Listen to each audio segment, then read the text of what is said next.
şükranlarımızı zılgıtlarımızla, alkışlarımızla dile getireceğiz. Çünkü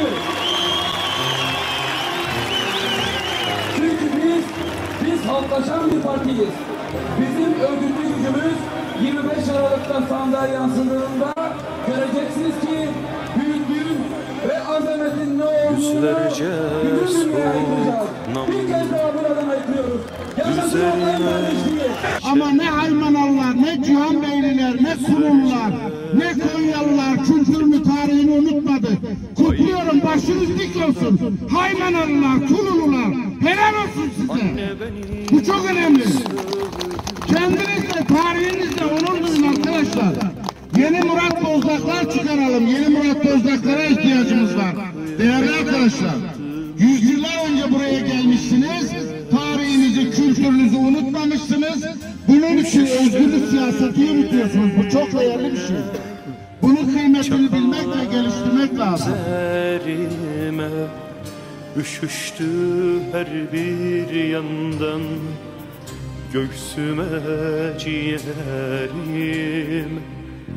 Anne beni leş gibi yiyip talan ettiler, teşhis edilmek için savurdular önüne.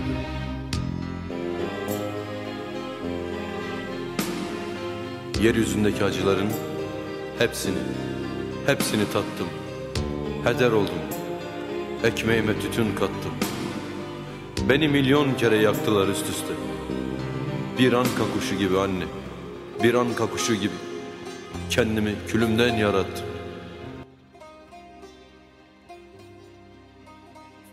Hakikat ve adalet arayışımızın 821. haftasındayız. 821. haftamızda 26 yıldır cezasız bırakılan Faik Candan dosyasını kamuoyuyla paylaşacağız. 32 yaşındaki Faik Candan 2 Aralık 1994 tarihinde Ankara'da kaybedildi. 12 gün boyunca gözaltına alındığı inkar edilen Faik Candan'ın cansız bedeni 14 Aralık 1994 tarihinde bir çoban tarafından gözleri bağlı 4 kurşunla katledilmiş halde bulundu.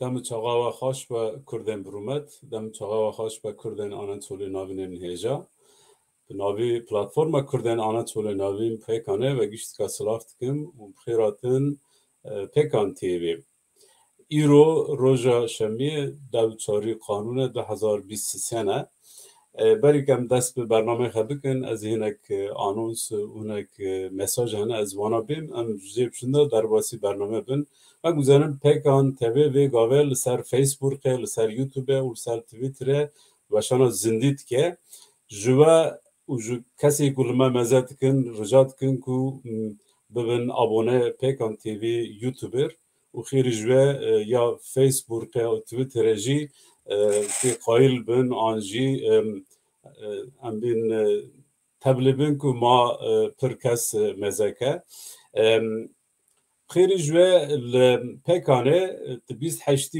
مه دا 28 مه قانون دا لآلمانیا لدو باجارا belge filmi nişan dede. Yek li Köln'le u yek jil Aachen. Paşa at teksted bir derbas ve adres evk li ser nivisiye u emeveji ve nişandan bidin. Kesik bu xazevi belge filmi sirke dikara her li Köln'le u li Aachen'e li mezeke em jivir da kesik li Köln u Aachen'e timin derdorove dimin ve gişt ka daveti belge filmi Kürden Anatoli navin navi leger dikin. Ve kunci dizanın iro me bername ka teybet em çetkin bername ka ser biranina du merhasen Kürden Anatoli navin Murat Bozdak u Faik Candan. Ez hinek hem Rez Murat Bozdaxım jî Faik Candan bidim naskirin. Avukat Murat Bozdax سی قانون پیشن 2052 لگوندی مهینا آختاشه شرف قوز سرج دایگ بویه. مراد بوزلاخ دمک دریج اوقاتی کرد ناو دامازراندن پارتیا یعنی رومانجی مد ناو پارتیا هپ دپ داجی خگرد بشند بو سروک HDP و گاوه که ناو HDP دا سروکتی کرد تبا 8 ساله سرکاتی کرد مراد بوزداغ 3 ساله زندان دا رازی 5 ساله جبوی که سیاست نکه قدخه یعنی یاسق بون هات جبشنده 3 ساله جید حبس در آمده مراد بوزداغ د قانون پاشن 2015 یعنی ماه آرالق بو 2015 دا جبر کلا گران جبر شیرپنچه چو سر دلوانی خه مزل مراد بوزاخ لگندی مهینا آختشه اوقات فایق جاندان سال 1903 سروک پارتی HDP آنکاره بو فایق جاندان هنگ 32 سالی بو مرخواست فایق جاندان لآنا دولی لکردستان دنگ ودا بو فایق جاندان روژا دودی قانون 2004 دا وقتی که بانک شوندا که بانک شوندا وان داد با و جی خبر نایه گرتن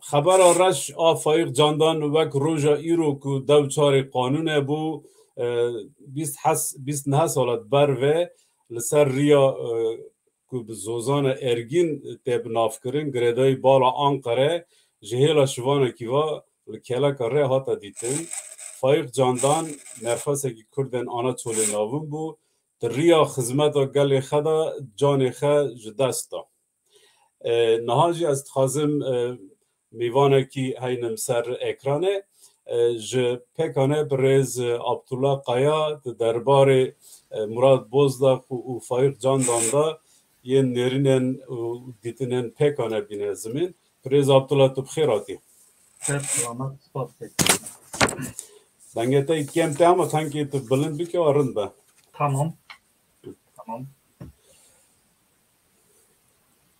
برز عبدالله از خازم و پرسه دست بی بکم او پیواجو که چاوا بو که دو کردن آنا چولی ناوین نویرک مراد بوزاق فایق جاندان ناب سیاست گشتی دا یعنی سیاست کردن گشتی دا سرداری کرن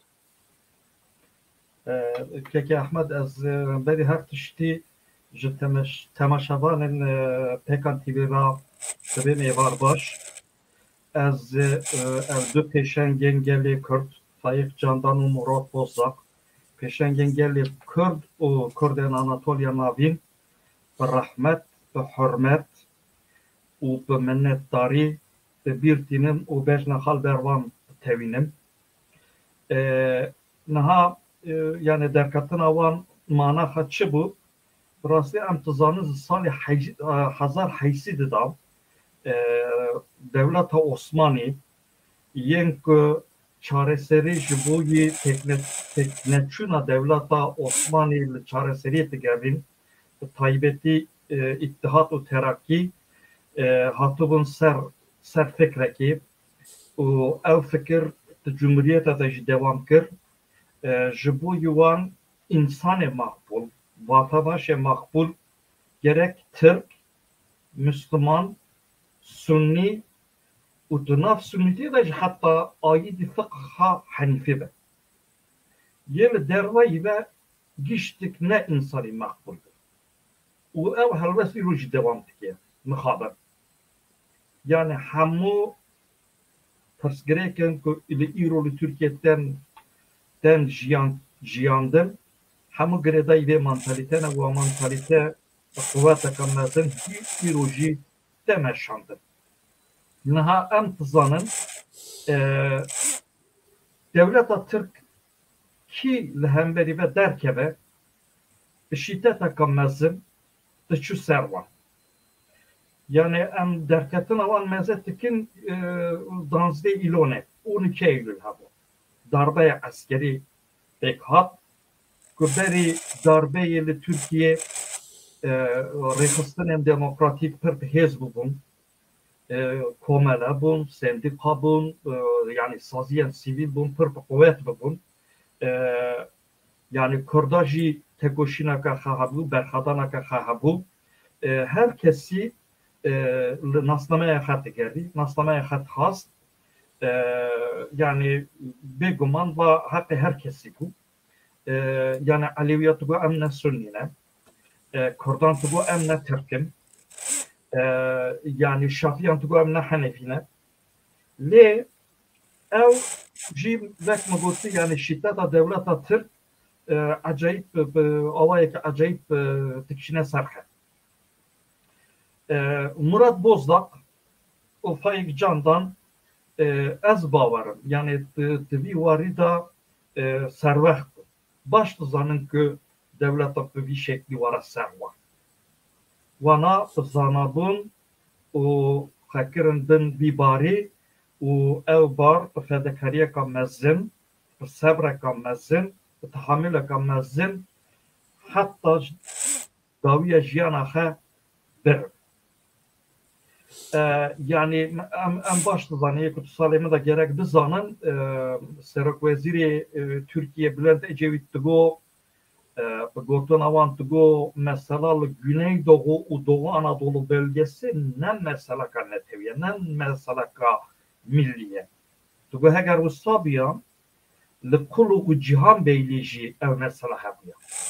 Yani wî digo ekonomiya Kurdên Kulu û Cihan Beylî baş e ji ber ve jî ew tiştekî wisa nakin yani li hemberî devletê ama dîsa bi gotina wan divê li Güneydoğu û Doğu Anadolu ekonomî ne baş e ji ber vê serhildana dikin an jî talebên wanên li dijî vê îdeolojiya wan hene. Başa Birêz Abdullah bibirne min gotina te qut kir yani gord dibêjî mesela ne ekonomiye divir da vaj dere meydan dikeve Murat Bozak Faik Candan ji hêla aydîbûn yani nasname da çi tesîr li ser Kurdên Anatolî navîn kirin? Yani ez varim vê ser vê noktayê. Yani wek min gotî va li hemberî vebû yani bêguman wan jî dizanî niha Birêz Murat Bozak ez bawerim ya sala 1980 an jî 81 bû li Kuliyê büroya avukatiyê vekir. Ez vê demê diçûm ortaokulê. Yani ya ku tu derheqê Murat Bozak'ta û Selcan Bozak'ta hat gotin tu gotin avukatê Kurd, avukatê kurmaç. Yani ji wê rojê da Murat Bozak naslameya xwe diyar kiribû. Anna mezekin yani o noktayeka din heye yani wek min gotî xeta devleta Tirk belli ye. Yek li derketî dervayî ve yek daxilî vê nebe şiddeta devletê dikişine ser he. Yani li Türkiye îro jî wisa ye ji bo ku tu devletê da tu bürokrasiya devletê da pêşve biçî an jî jor da biçî gerek tu li xwe îxanet bikî. Heger tu Kurdî tu bibî Tirk, heger tu Enevî tu bibî Sunnî. Yani heger tu Şafî bibî Henefî te her yani qada jiyanê da ev tadayî ev zorlama heye. Lê teva nekir devlet dikare te dar bike jî te bikişîş. Ya ku Murat Bozdak di mala xwe da 8 metrey nêzîkî karakol rastî êrişekê hat yani kurşun ser da barandin min ev kurşunal mala xwe bihîst mala min nêzîka mala Murat Bozdak bû. Ya ku Faik Candan ro li cadeyeka Ankarê bi zorê li taksiyeke sîwar kirin û birin girêdeyî vebû. Yani devletê jî çıtıkır tıkast zanabun bike yani. Yani vekti bijin bilmandın bilmine herkesi mezekin az tıkarın dil verikim. Küve de Murat Bozdağ bavarım sekreteri partiyi bu. Faik Candan avukatak bu. Ul Ankara evani seri var. Yani devlete tıkast mesaj ekibi de Kurdan. Bejekü az tıkarın de dilim seri ver. Yani jber ve hatta kurmen jvera Diyarbakır'ı dermek hep. Halı ser Kürden Anatolia Navin beguman derketin avan, helvest avan, tekuşin avan, jiboyu Kürden Anatolia Navin tesir etmesin bu. Cesaratta herkesi, cesaratta her ferdi Kürden Anatolia Navin. Çünkü Kürden Anatolia Navin yani sesi çarsıt salın, Jser ahaka derketine, Kürdistan'a derketine hatına Anatolia Navin. O lüverji le naslamaya ha, le Kürdiyatiya ha, le zamanı ha, le kültüra ha hadi derketine.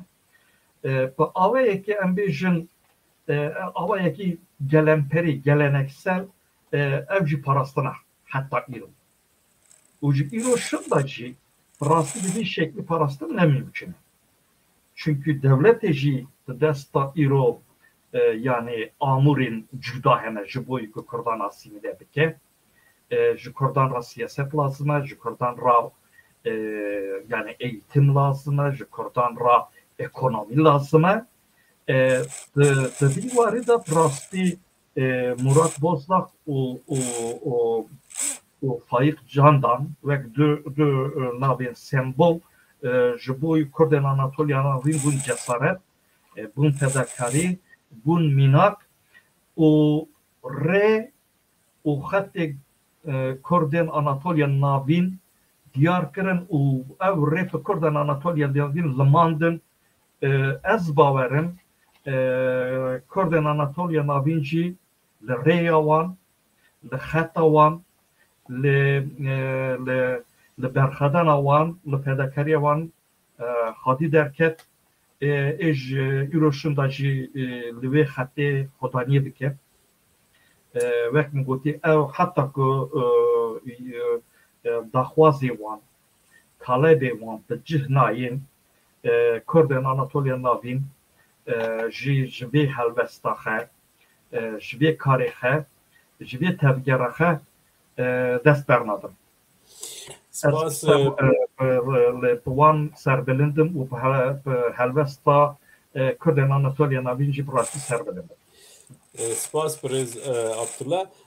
Ez anekdoteka biçûk bêm li ser Pirêz Murat Bozdağ li qolekê min jî dibû li ba Doktor Mehme lewê dere Mehme jê pirs kir got em êk çir bin Kurdan Anatolia navê çir bine ez êk nawar me ser pirsê xe hîngê wê çaxa got kî ji me ra saziyekê lazim e yani dezgekî lazim e gerek em kînî ji ku hatin îşte ew pirsek îro em dikin wî jî avakî din gotibû yani ew tim di bîra min de bû min nivîsa xe de jî nivîsandibû em warin ser pirsa min jî em warin roja îro pekan berdewamiya an jî ekola Murat Bozdağ Faik Candan e Yani beguman pêşengên Kurdan Anatolia navîn evin Kurdan Anatolia navîn ev du insan ji xera wek pêşeng dîtin ji xera wek mînak dîtin û li ser xetê wan dimeşin yani te canî ziman Murat Bozdağ ew aniye ziman gotiye ji Kurdan ra rêxistinek lazım. Yani bir rêxistin nabe.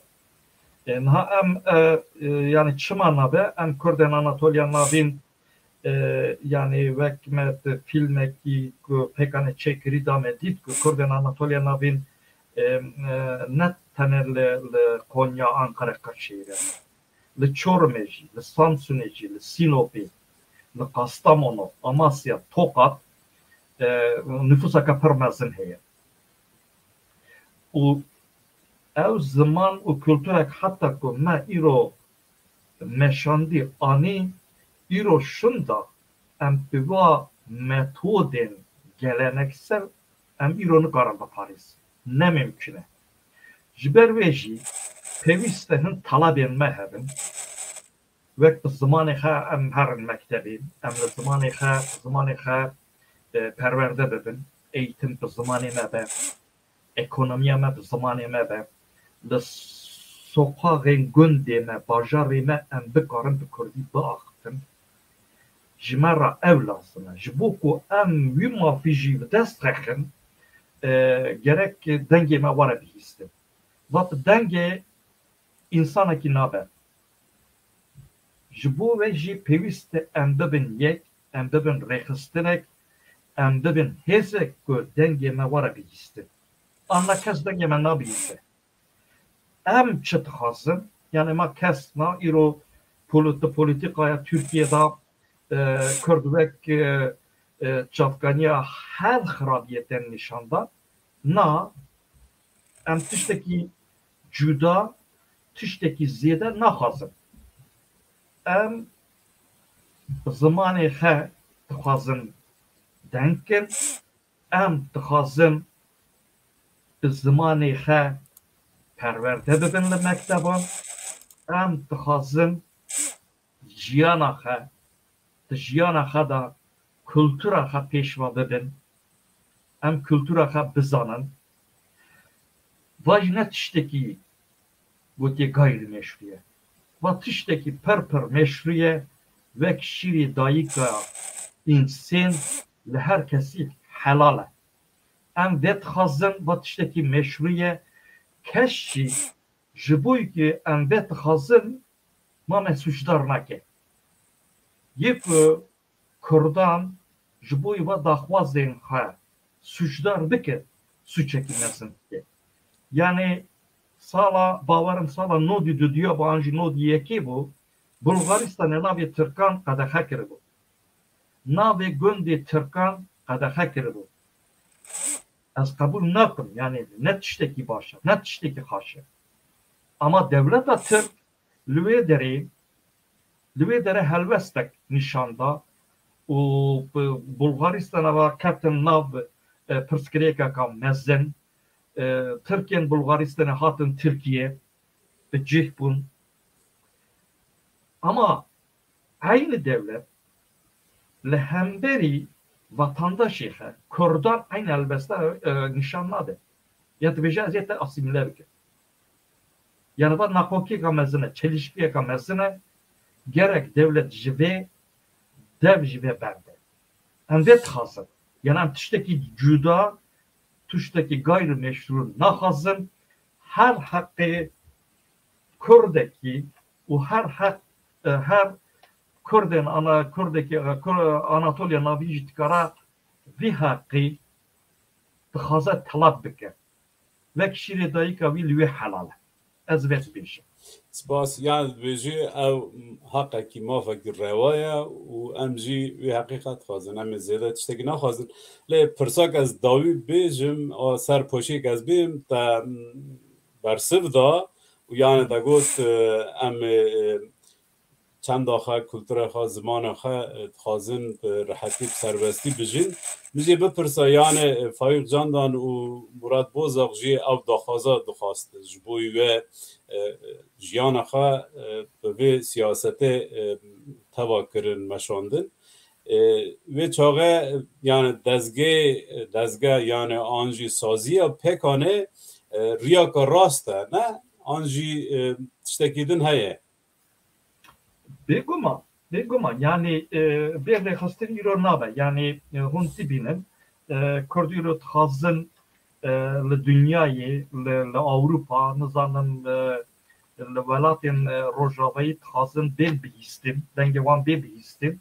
Ama mixabin hûn dibînin yani dünya ku qaşoş xera dibêje demokratin, qaşoş xera dibên bi edaletin, dengê Kurdan nabihîsin. Yani ez vê dibêjim ji bo ku tu heqli bî pêwîst e tu bi quwet bijî, bi hêz bijî. Anna kes dengê te nabihîse. Ji ber vê em dibêjim pekan beguman hatta Murat Bozlak o Faik Candan. Daxwaza wan jî ew bû. Yani tiştekî xirab nexastin, zimanê xwe xastin, çanda xwe xastin, û kultura xwe xastin. Yani li dünyayê minakê vê jî pirin. Ez welateke ez êm ez bên li Swêd bi tam bi şêst neh zimanên dünyayê perwerdeya zimanê dayîkê heye.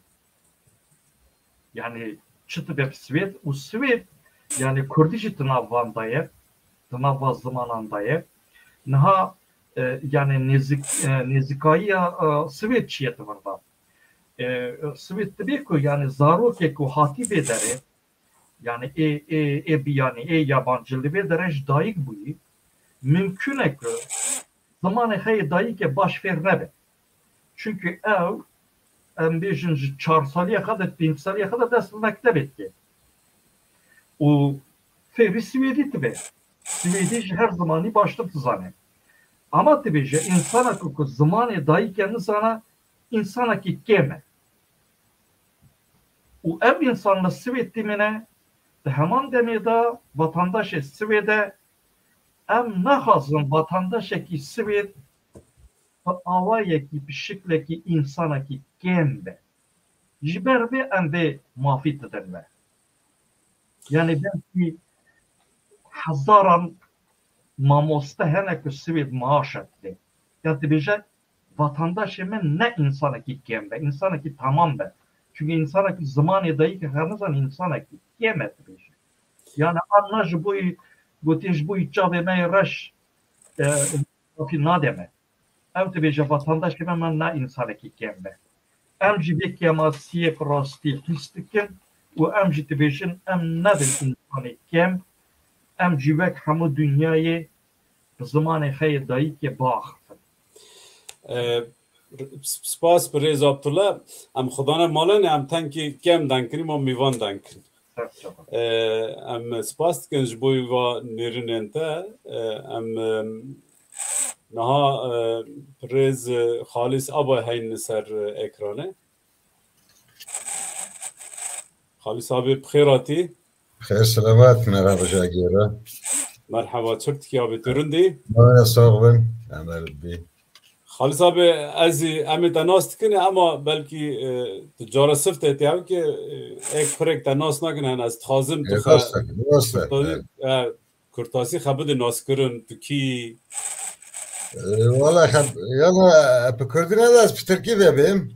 Vaqt naket tu kujan zimanî ifade dikî pevî zimanî be. Tamam ama iyi de rahat bikini. Evet.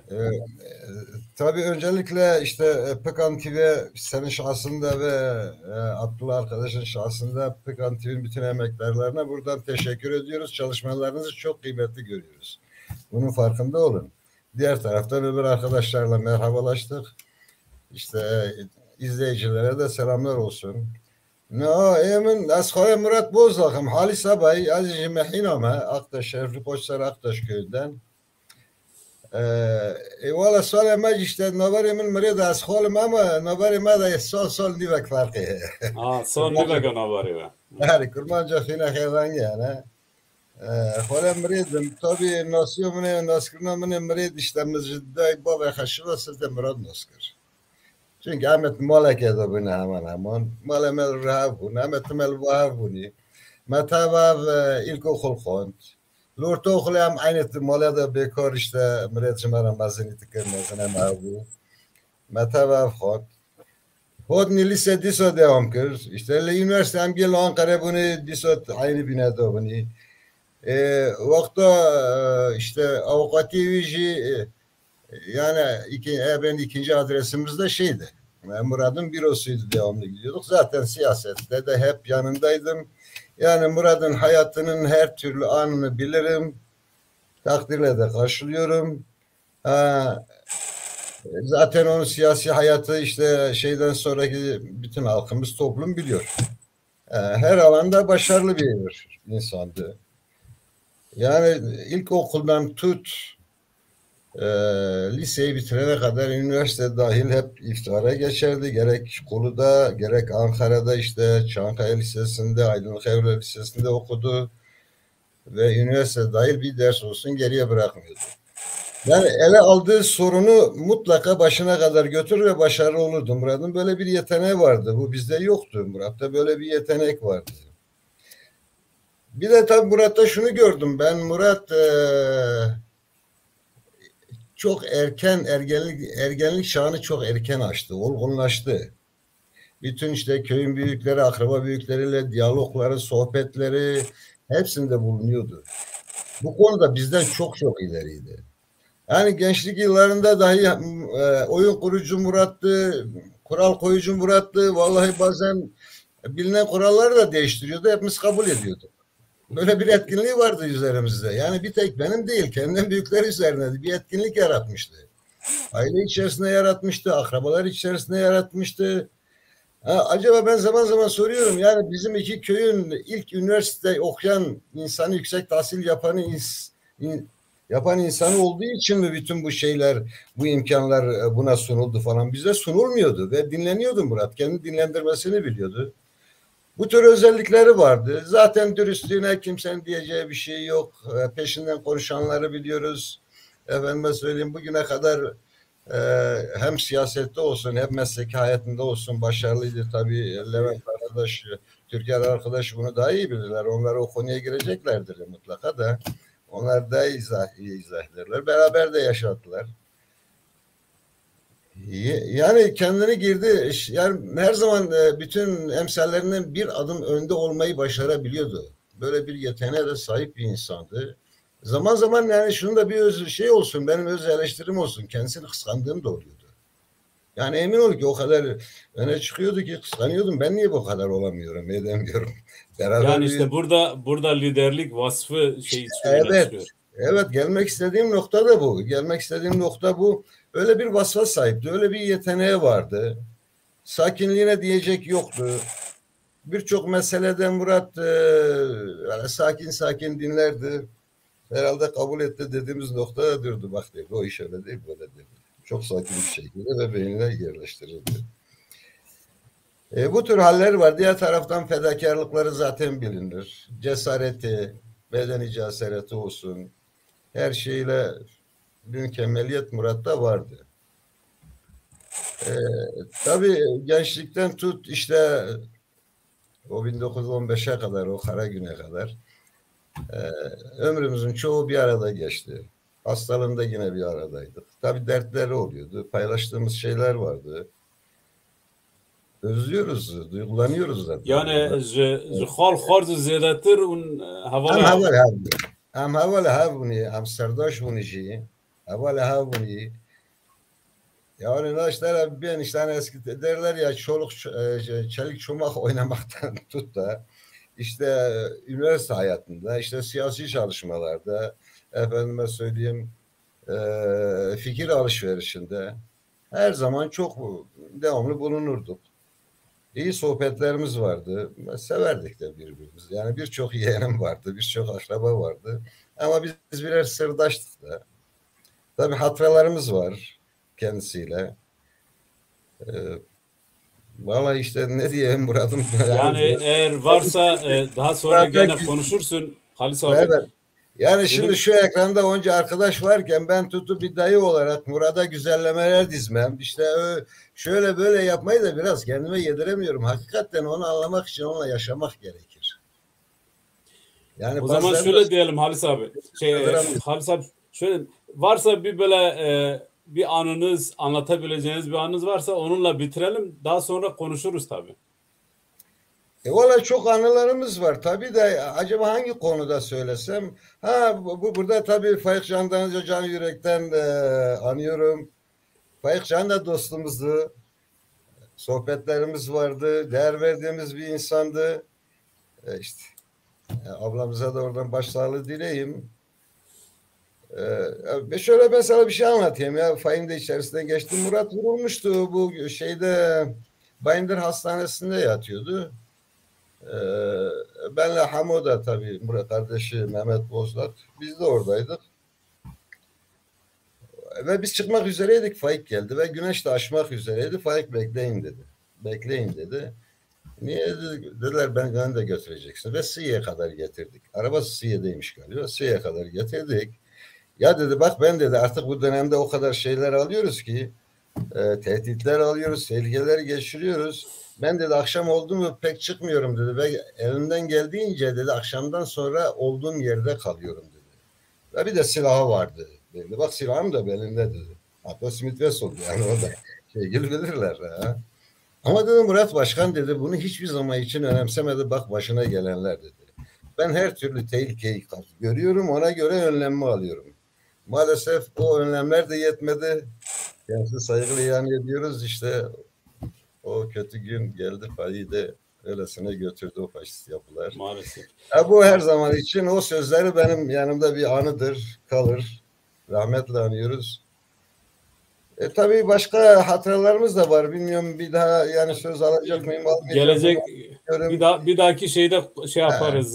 Tabii siyasal düşüncesi, başarısı falan oradaki arkadaşlar hepsi bilirler. Onlar anlatırlar herhalde. Onlara ben girmeyeyim.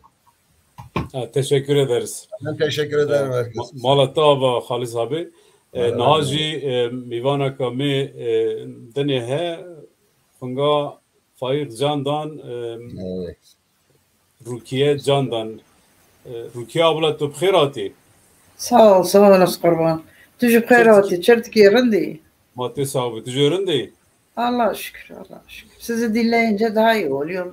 Böyle bir programa vesile olduğunuz için çok mutluyum. Tabii çok da üzülüyoruz, çok da üzülüyorum. Tamam. Rukiye abla hatta dastara tep kurmancı denke. Tep kurmancı jmırıntır dendik. Aynen da kurmancı denke nas kurban. Tep kurmancı jmır dendik. Nabaret Faik çand salı? Faik am sehongi buni sehongi şu Faik ata döne. Faik sehongi şu ata döne. Şerefli Kudsab Damlacık köyünde. Yani kurmancı Hasan o. Hasan ağrı beret gutun Hasan o da tabi ama bir vakti nüzul vakti günama Damlacık. Bere vengi. Ondan sonra okula gönderen 5 tabaka başarılı bir öğrenciydi. Ondan sonra tabi ortaokul hatta bir idare bakhaltiyemin.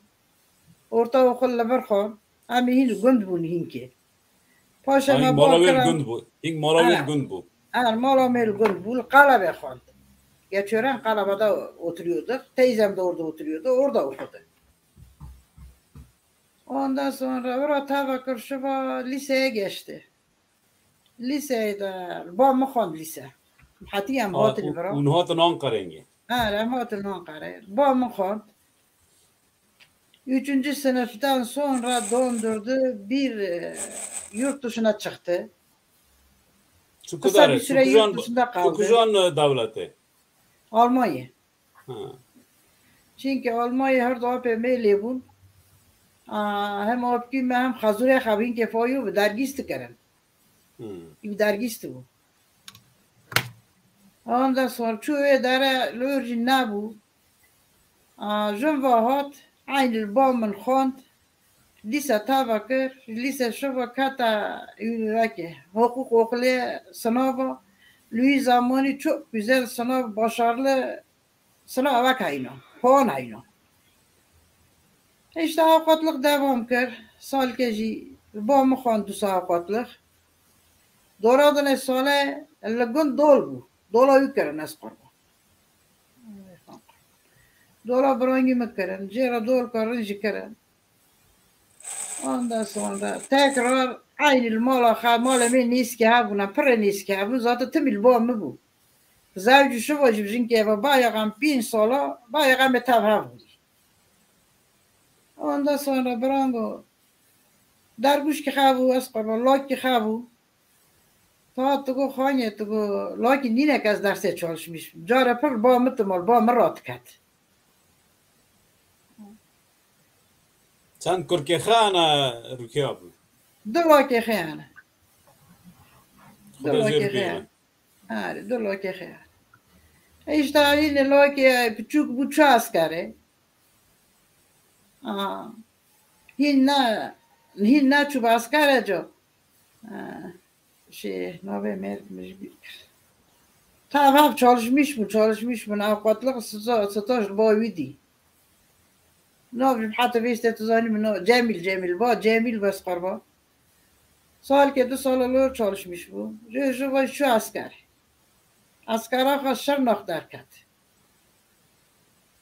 بافکم جبر دا چو kısa dönemi çu bafkem jibir da çu pe nalmandım vücudu dağlarında go operasyonlarda go bafkem foyo nadi jumva çakbuat askerlere tabi kırşava brango çakbu hat ama nasıl hat per üzülmüştü bu halkı ve ağzı per piyeti şarkı tugu giydi bin aziyat ona giydi bin işkence ona İlla askeri khil eruh. İşte o taraf. Eruh şemdil. Ero şemdil doğru. İşte abla khazım tiştek işte bipirsim.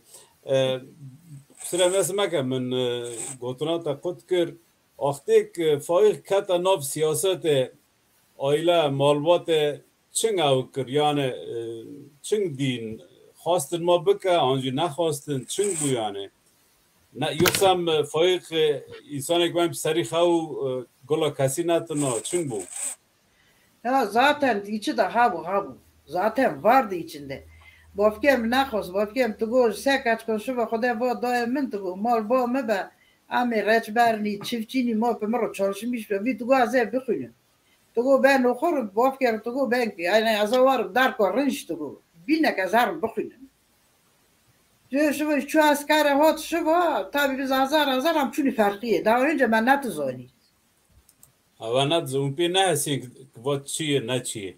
Ne pe ne yani ben ne tuzoni brango. Poşe şu askere şu bak dergi darxız şu var. Edin tırsı xeyli ma bu. Yani Rukiye abla tırsa çiğ var bu. Mesela tırs şu. Biraz kurbanı tamam takip tekere hatta barqi pethat. جوازی چند جا را بیرو باس میش کرده جا که شب ها تا مالا من را کرد گو صبح دا چون که بیرو گی داد میش کرده یعنی قخیر پی نکرن که چاته دولت قخیر پی نکرن کی تم سقنتی خواب مجھے پرس کرم تو گو برانگو خان قربانامه نزانی بونو نیسه به من را بی که هم نترسینی گو خواهی گو من ülke nafırtiye من kasb nakuştiye azı tıkıma kalame khatıkıma ma tersentu ama to eğer rukiye me parn bakalım ilk çirkene av tüm to sürekli av to hala var ruya poşiye tam sıkışmış karna با حواله خرات کرد بازن تا با من المالی خرجی تا رات کرد پر سقش میش کرنه تمام شب که گو از سقش میش کردم گو بین و مشونه که کاش بیرو قدر که من ناربی خانم وارد پر سقش میش کرد Rukiye abla emwarni aktik faik haynan birin ve çin xabar haynan برانو ما چند خبر هاینا من سار هف جرا تلفون کرد تلفونی بیرو لیت که کس هاینانه من جنگیرا تلفون کرد مگو شنگو لاس قرمان کچه فایو یا در یعنی خبر بیرر یا بی از فلان داره ما بیا تازیل دوام تلفون گاب لگو گو سر اون از لی تگرم گو نه جواب ناده مگو تبک فایو گو وندو بیه مگو باچه شورا کچه چنگو وندو تبیم اینکه آمجه من ابراهیم آمجه قلبه تکان خواب مارکت خواب همچونی با آمجه قربان و سر و نفایوت تنه işte paşa bana gutun medya almış bilmem ne almış ne olmuş 3-4 gün böyle uyaladılar. Ondan sonra brangocu şu var işte akıtı katın darı. İşte haber total ama haber doğru dürüst ne donanma. Gutun dengi mekan aman ya serbest verdi. Aman dengi mekan ya serbest verdi. Ne iştin kam dar kabin, ne iştin kam yürüyüş gibi, ne iştin me halber meclise bir şart oldu. Nişti. Aman ne canlı bidin, ne sıkma bin. Aman ma kızmış ne canlı bidin. Rukiye abla aktak av xabara raş hat uni lakun çing hat xabar jawab. zaten هم گیر مالا برانی میبونی مبشه برو هم تگیرین البر خدا تگین خدا شال ساق سلامت باتا ایشتا جمع را خبر تینا یا هورا بردن یا صبح بردن ایشتا فلان ویر را گورش میش بیه گوتی ایرنده گویا وارا یانس خواه من ناتاد برانگ حتی صبح ما جامعه را میستگر ما تگوی گفتن لی خستن قضار اون وقتن بر آپارتمانه چنگ هم را نتکد داکام تمل دیم بو را نتکد بافتی میش عینی منگانا tabi bu daha duru işkence de bin tar işkence da bir. Evren o sabah yalnız az eket bir meruket ber merniye da brange çi bofke min bizimko foyuk ve haynan birine ifade. Tabi ami bank da peni tersenik acab çırım. Bofke mod yarım aspara bir şey yarım. Goyejime veferstim. Akat foyuk candan zeki pöre yüksek. Sen ne yedirdin taçıl bir meskiriye taçıl. Gaycı girime mguti ki. Baktı evime. Guzumara ikram kiştekene. Haceyne ki buraya lokem rally karne. Guzumara ikram kiştekene gu. Goytu ben amca bey amca gu. Eki de işte kalomzim tıkı bey amca. Na ya sabah du sabah vara. Bu ekiş bermin çikolata gert. Bu mguti ki ben sin çikolata vaz haynonum. Baktı evime. Lokimi berdi. Gönengi khayse sunçki khay dari mahkeme kha hapis asa ma hapis va yalnız amca biz onu suca lokime çi. Tabi aynı ben için geç parskırna işte ne vakit geliyor ne vakit gidiyor. Nasıl? Bafke min hat. Hat doğrudan resubada saat daha yako telefon hat. La bar telefon hat ki mini hay ne yibqa haj Osmana هات مجا که مسک دیمه که خبر هیلانه اوقات فایق جاندن پشت خان کردن هات کتا ایچه بیر برابر جی ذاتی ایچه تجیه جو بیر برابر چند که دن هاتن بیر برابر امشیرک تختور کی بگونی داکام کرا بار گو وا چیه یوخسا لاکیم تشتم پیاد گو نه گو ایل باله گو ifade هایتن اون یک در آون دامه ایلاش تاوی چرکرنوز در زیل ما خستن گویا جال دواره گو سه چار پیج اون دو درونه تنه گو اون اتگیرینه گو دف چاوه و گیه ورمینه ما نترسه اون ساکین داسته بود تاگو بافکه گوتی چه هنگه تا دجمر خال کرنه işte telefon هات telefonu که هات Bafke mi خواسته Avukat Faik Candan'ın babasını istiyoruz telefonda.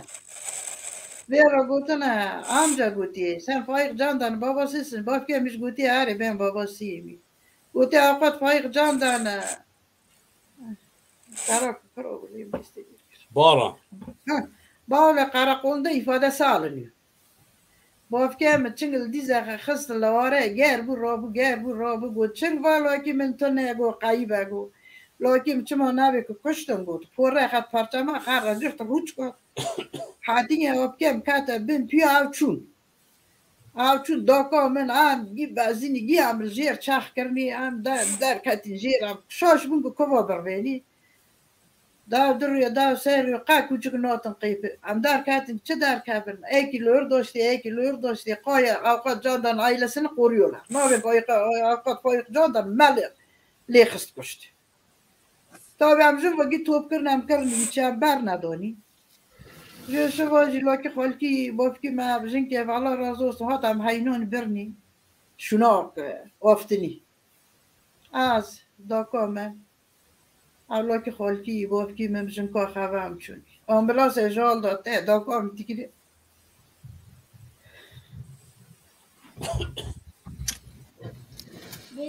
Asko kurbanata ma asko boy gite cenaze foyu boy gite bas asko tabil na foyu tabil albale vatape na foyu am chuni kayrik meri daş gitce polis bile her darke polis donan leşvajım am çakırni goberna mol bu Foyu برنا مال گویی وقت پین همونیل بر خستاخانه آن کاره ام هات نوی داره برانگو کاری پولیس ام نکرنی چه نه برانگی ام اپ مال ما زن وام تو پونی هایلون دورا Rukiye دنه abla غیر yani ev bu tenki em hüzünlenmiş bunu em pirmerici girin ez dizanim ta dojî ji min re sira ta کاری kilamek sira eğer ki he birê te xerse ez بی dixwazim kilamekê bistirê em teva بی kirin. بی برانگو چکی دست بسولق بی Avek xevexe, avek xevex.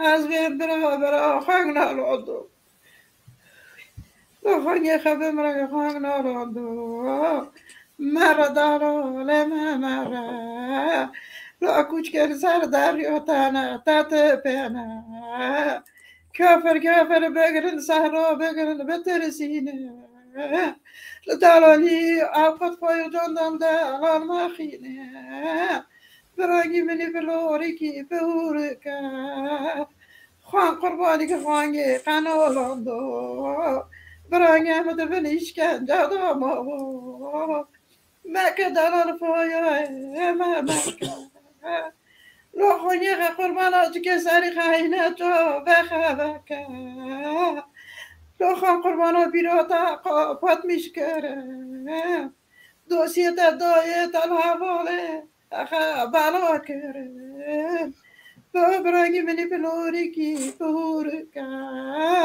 آقاد فایق جان دکر که خیون بدایی برانگی بحسابی برانگی من زانه مرا دلال مرا لاز بقربانا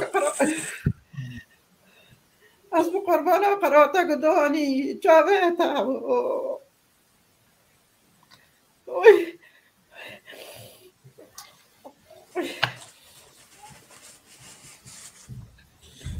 Rukiye abla مکه لخ بیکی گران سرتی مامانا یاره برانگی من پرگه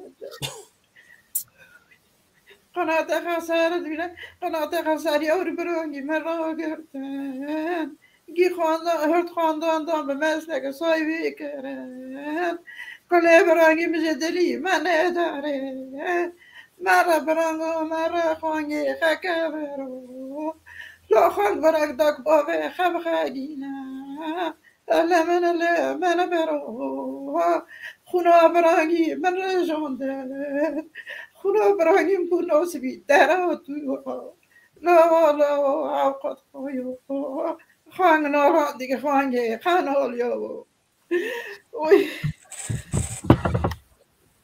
ki soluk da Rukiye abla tenki soluk da em tenki istirahat ke ez programa devam kuni. از قربانتم از ذات الخاشم از هین رنبه مازه işte Tamam.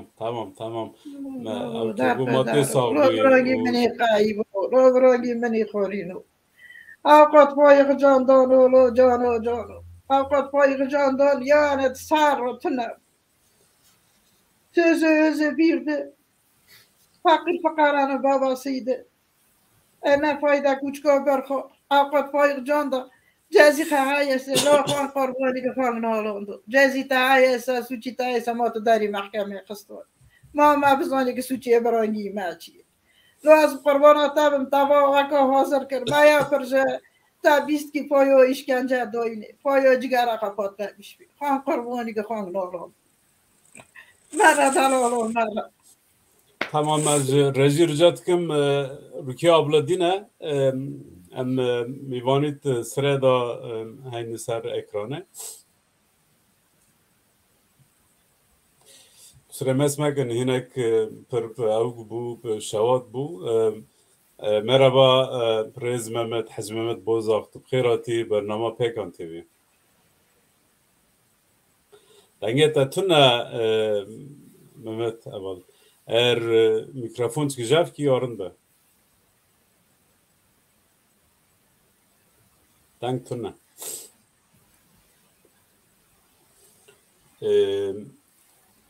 İstersen ev bike havalı gidin hayna hatta Mehmet ev geçet ke Merhaba Türker Candan. Merhaba, Türker Bernama Fekan TV. Berhudar, teşekkür ederim, sağ ol.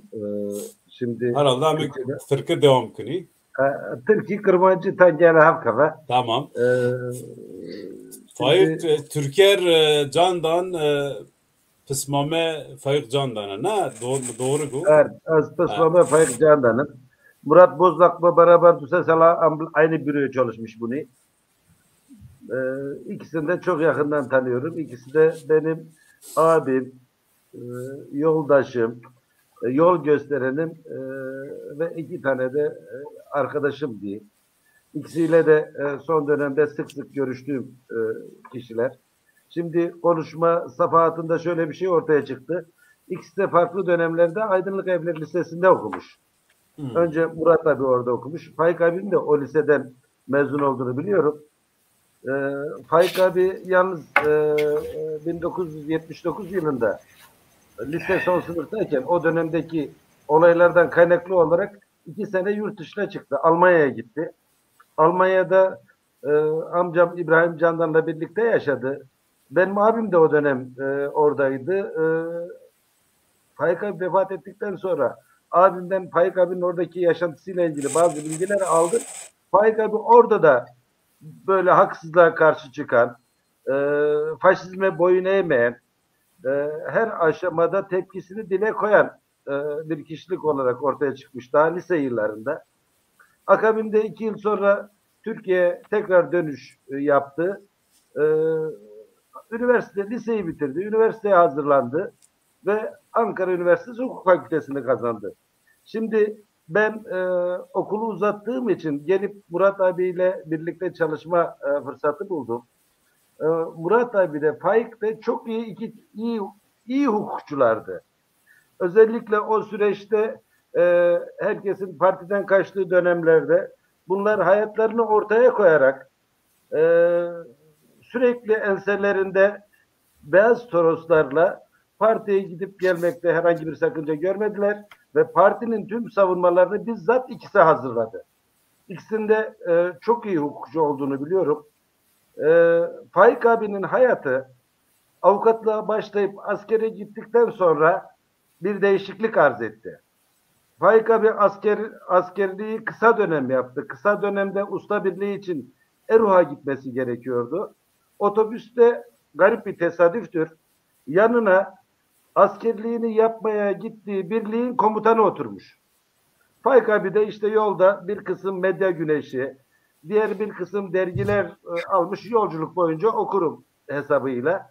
Şimdi yanında oturan astsubay kendisini tanıtmayarak bununla konuşmaya çalışmış ve askere gittiğini, solcu olduğunu, insan haklarına saygılı olduğunu tespit etmiş ve bunu orada bulunan generale bildirmiş. Askerde bulunan generale bildirmiş. Bu general öyle mi? Normalde o döneme kadar kısa dönem askerlik yapanlar hiçbir şekilde operasyonlara katılmazken Faik abinin operasyonlara katılmasını sağlamış. Yani gidip orada çatışmalara katılmasını, doğru düzgün bir eğitim almadan katılmasını sağlamış. Faik abi de orada yaşadıklarını not etmiş, biriktirmiş, fotoğraflar çekmiş. Askerliği bitip Ankara'ya geldikten sonra yaşadıklarını o dönem bizce iyi bir çizgide olduğunu düşündüğümüz 2000'e Doğru dergisiyle paylaştı. 2000'e Doğru dergisinde Faik abinin yazıları çıktıktan sonra Faik abi tabii bazı noktaların dikkatini çekti ve hakkında öyle sanıyorum ki bu konuyu Levent daha iyi biliyor. Diyarbakır DGM'de dava açıldı. Avukatlık yaparken. Diyarbakır Devlet Güvenlik Mahkemesi'nde dava açıldı. Faik abi yine bildiğinden, düşündüğünden taviz vermedi. Geldi. HEP'in Ankara İl Başkanlığı'na aday oldu. Onunla birlikte başka yarışan biri daha vardı. Faik abinin hitabeti çok güçlüydü. Yaşına göre çok donanımlıydı. Çok kültürlüydü. Onun Ankara İl Başkanı seçilmesi noktasında delegasyondan, oradaki seyircilerden aldığı yüksek oylarla Ankara İl Başkanı seçildi. Siyasetine bu şekilde devam etti. Sonra Faik abi Ankara'da avukatlık yaparken ben çarşamba günü onu görmeye gittim. Ben haftanın 2 günü 3 günü onunla görüşürdüm. Çarşamba günü ziyaretine gittim. Bekle beni dedi. Biz şey yapalım. Biz akşam sizin eve gidelim. Ben de abimle beraber kalıyordum. Gidelim orada oturalım, muhabbet ederiz. Abimin arkadaşıydı yaş olarak. Faik abi 1962 doğumlu. Abimle aynı yaşta gider otururuz dedi. 1-2 saat beni bekletti. Sonra haydi gidelim dedi. Aşağı indik. Orada o beyaz torosları gördü. Ben o zaman o bağlantıyı kuramadım ama kendisini takip eden beyaz torosları gördü. Belki beni korumak adına ya da abimi korumak adına gelmekten vazgeçti. Son kez o zaman gördüm. Sonra biz Cuma günü Faik abinin kaybolduğunu duyduk. Kaçırıldığını duyduk. Aile olarak arama yönünde hemen girişimlerde bulunduk. Faik abi Çağdaş Hukukçular Derneği üyesiydi.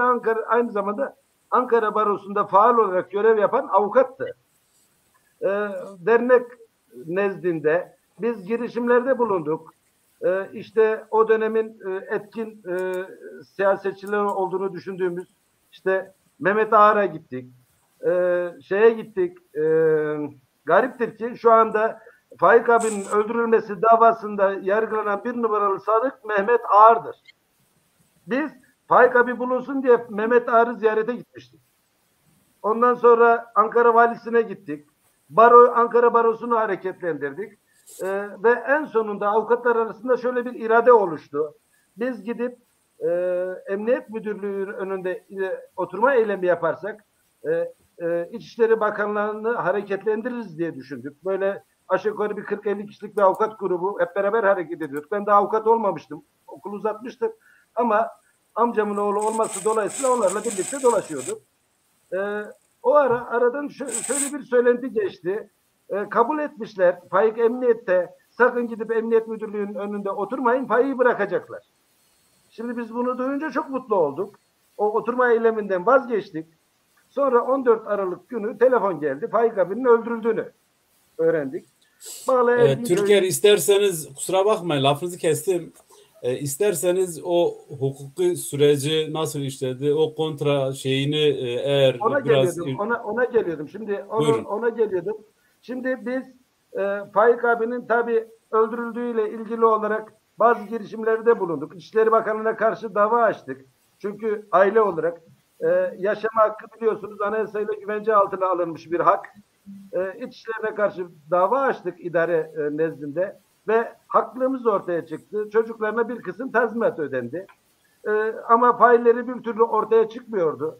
Sonra İnsan Hakları Derneği 2009 yılında siz de bilirsiniz tüm Türkiye genelinde cumartesi günleri saat 12'de basın açıklaması yapma yönünde karar aldı. Cumartesi anneleri olarak biliyorsunuz siz de.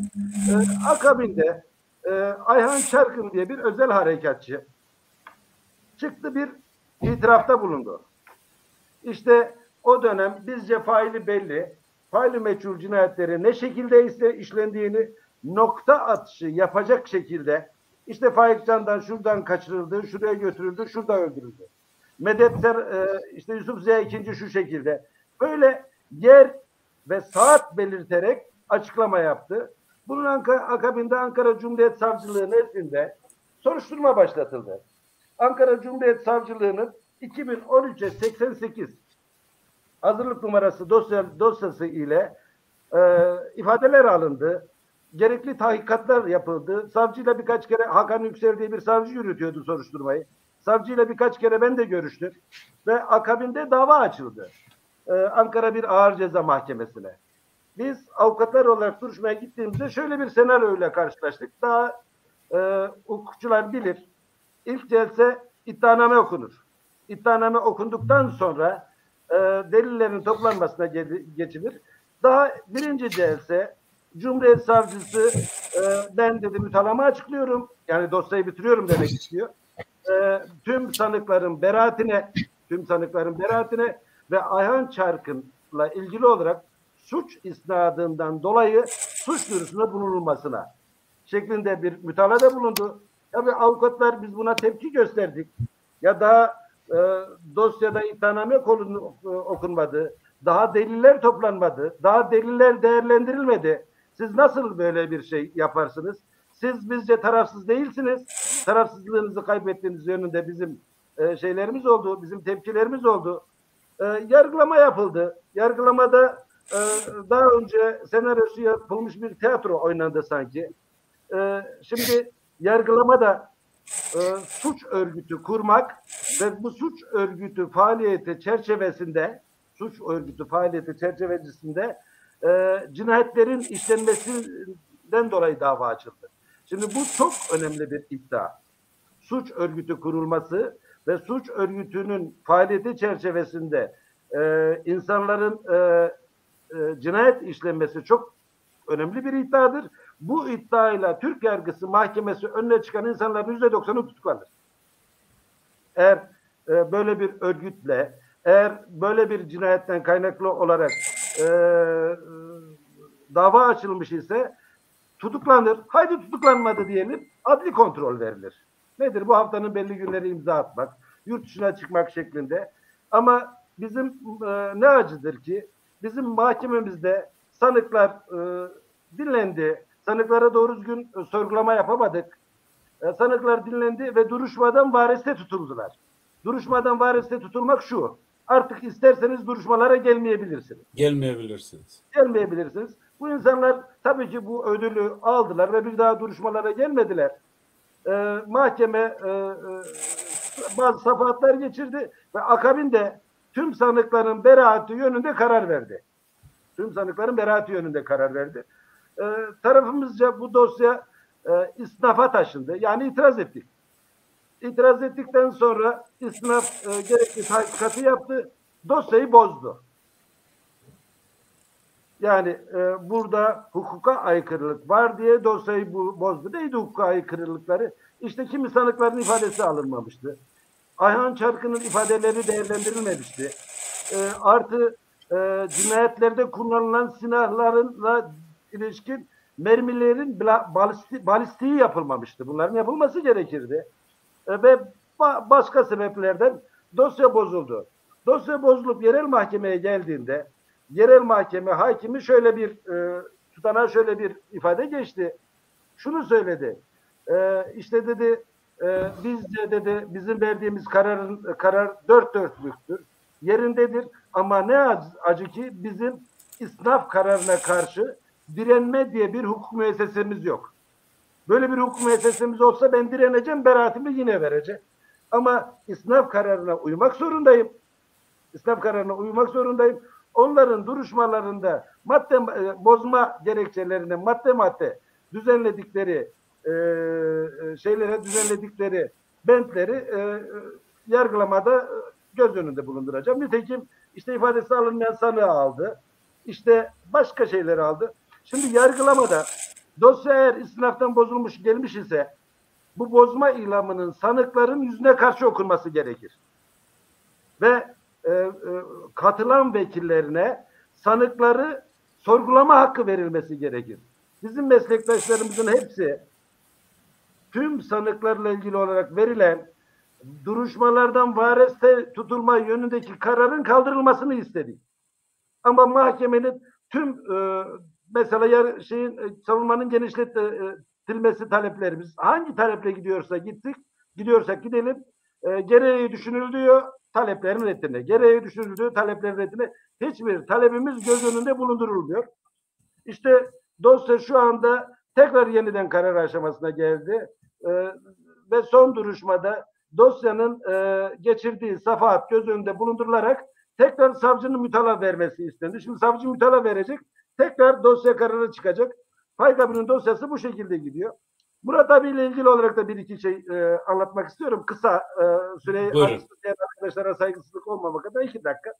Şimdi Murat abiyle biz ben 92'de Ankara'ya geldikten sonra onun bürosunda çalıştım Seycan Bozdak'la birlikte. Murat abi beni götürdü her yere beni kendisiyle götürürdü. Ve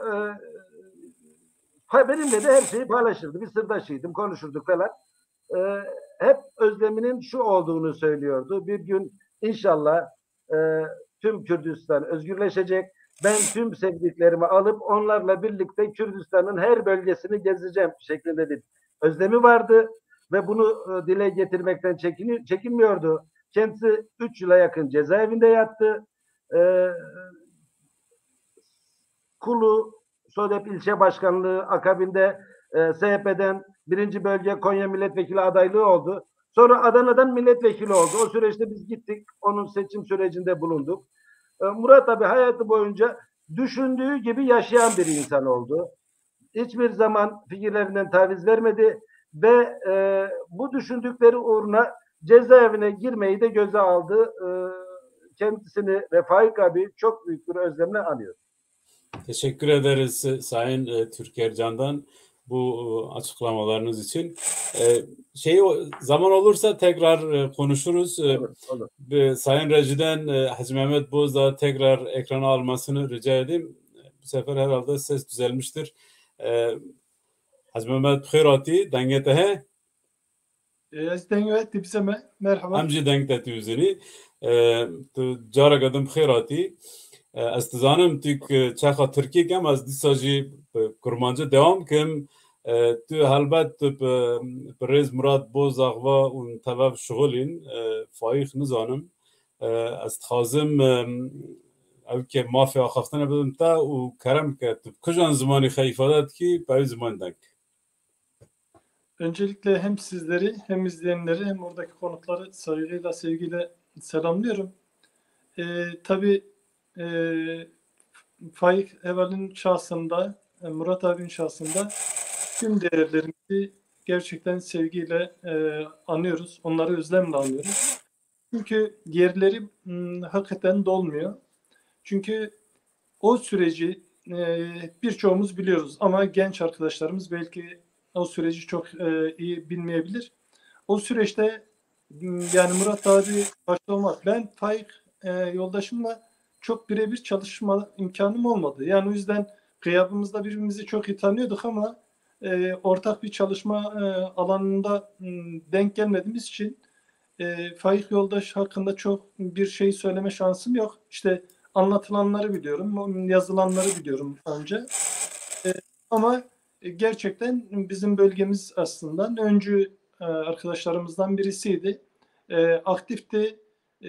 Yani bu mücadelede bilinçli bir şekilde. Zaten anlatılanlar da bunu söylüyor. O dönemin görev ve sorumluluğunu bilincinde, o inancı farkında olarak tüm riskleri, tehlikeleri farkında olarak aslında bu mücadeleye girildi.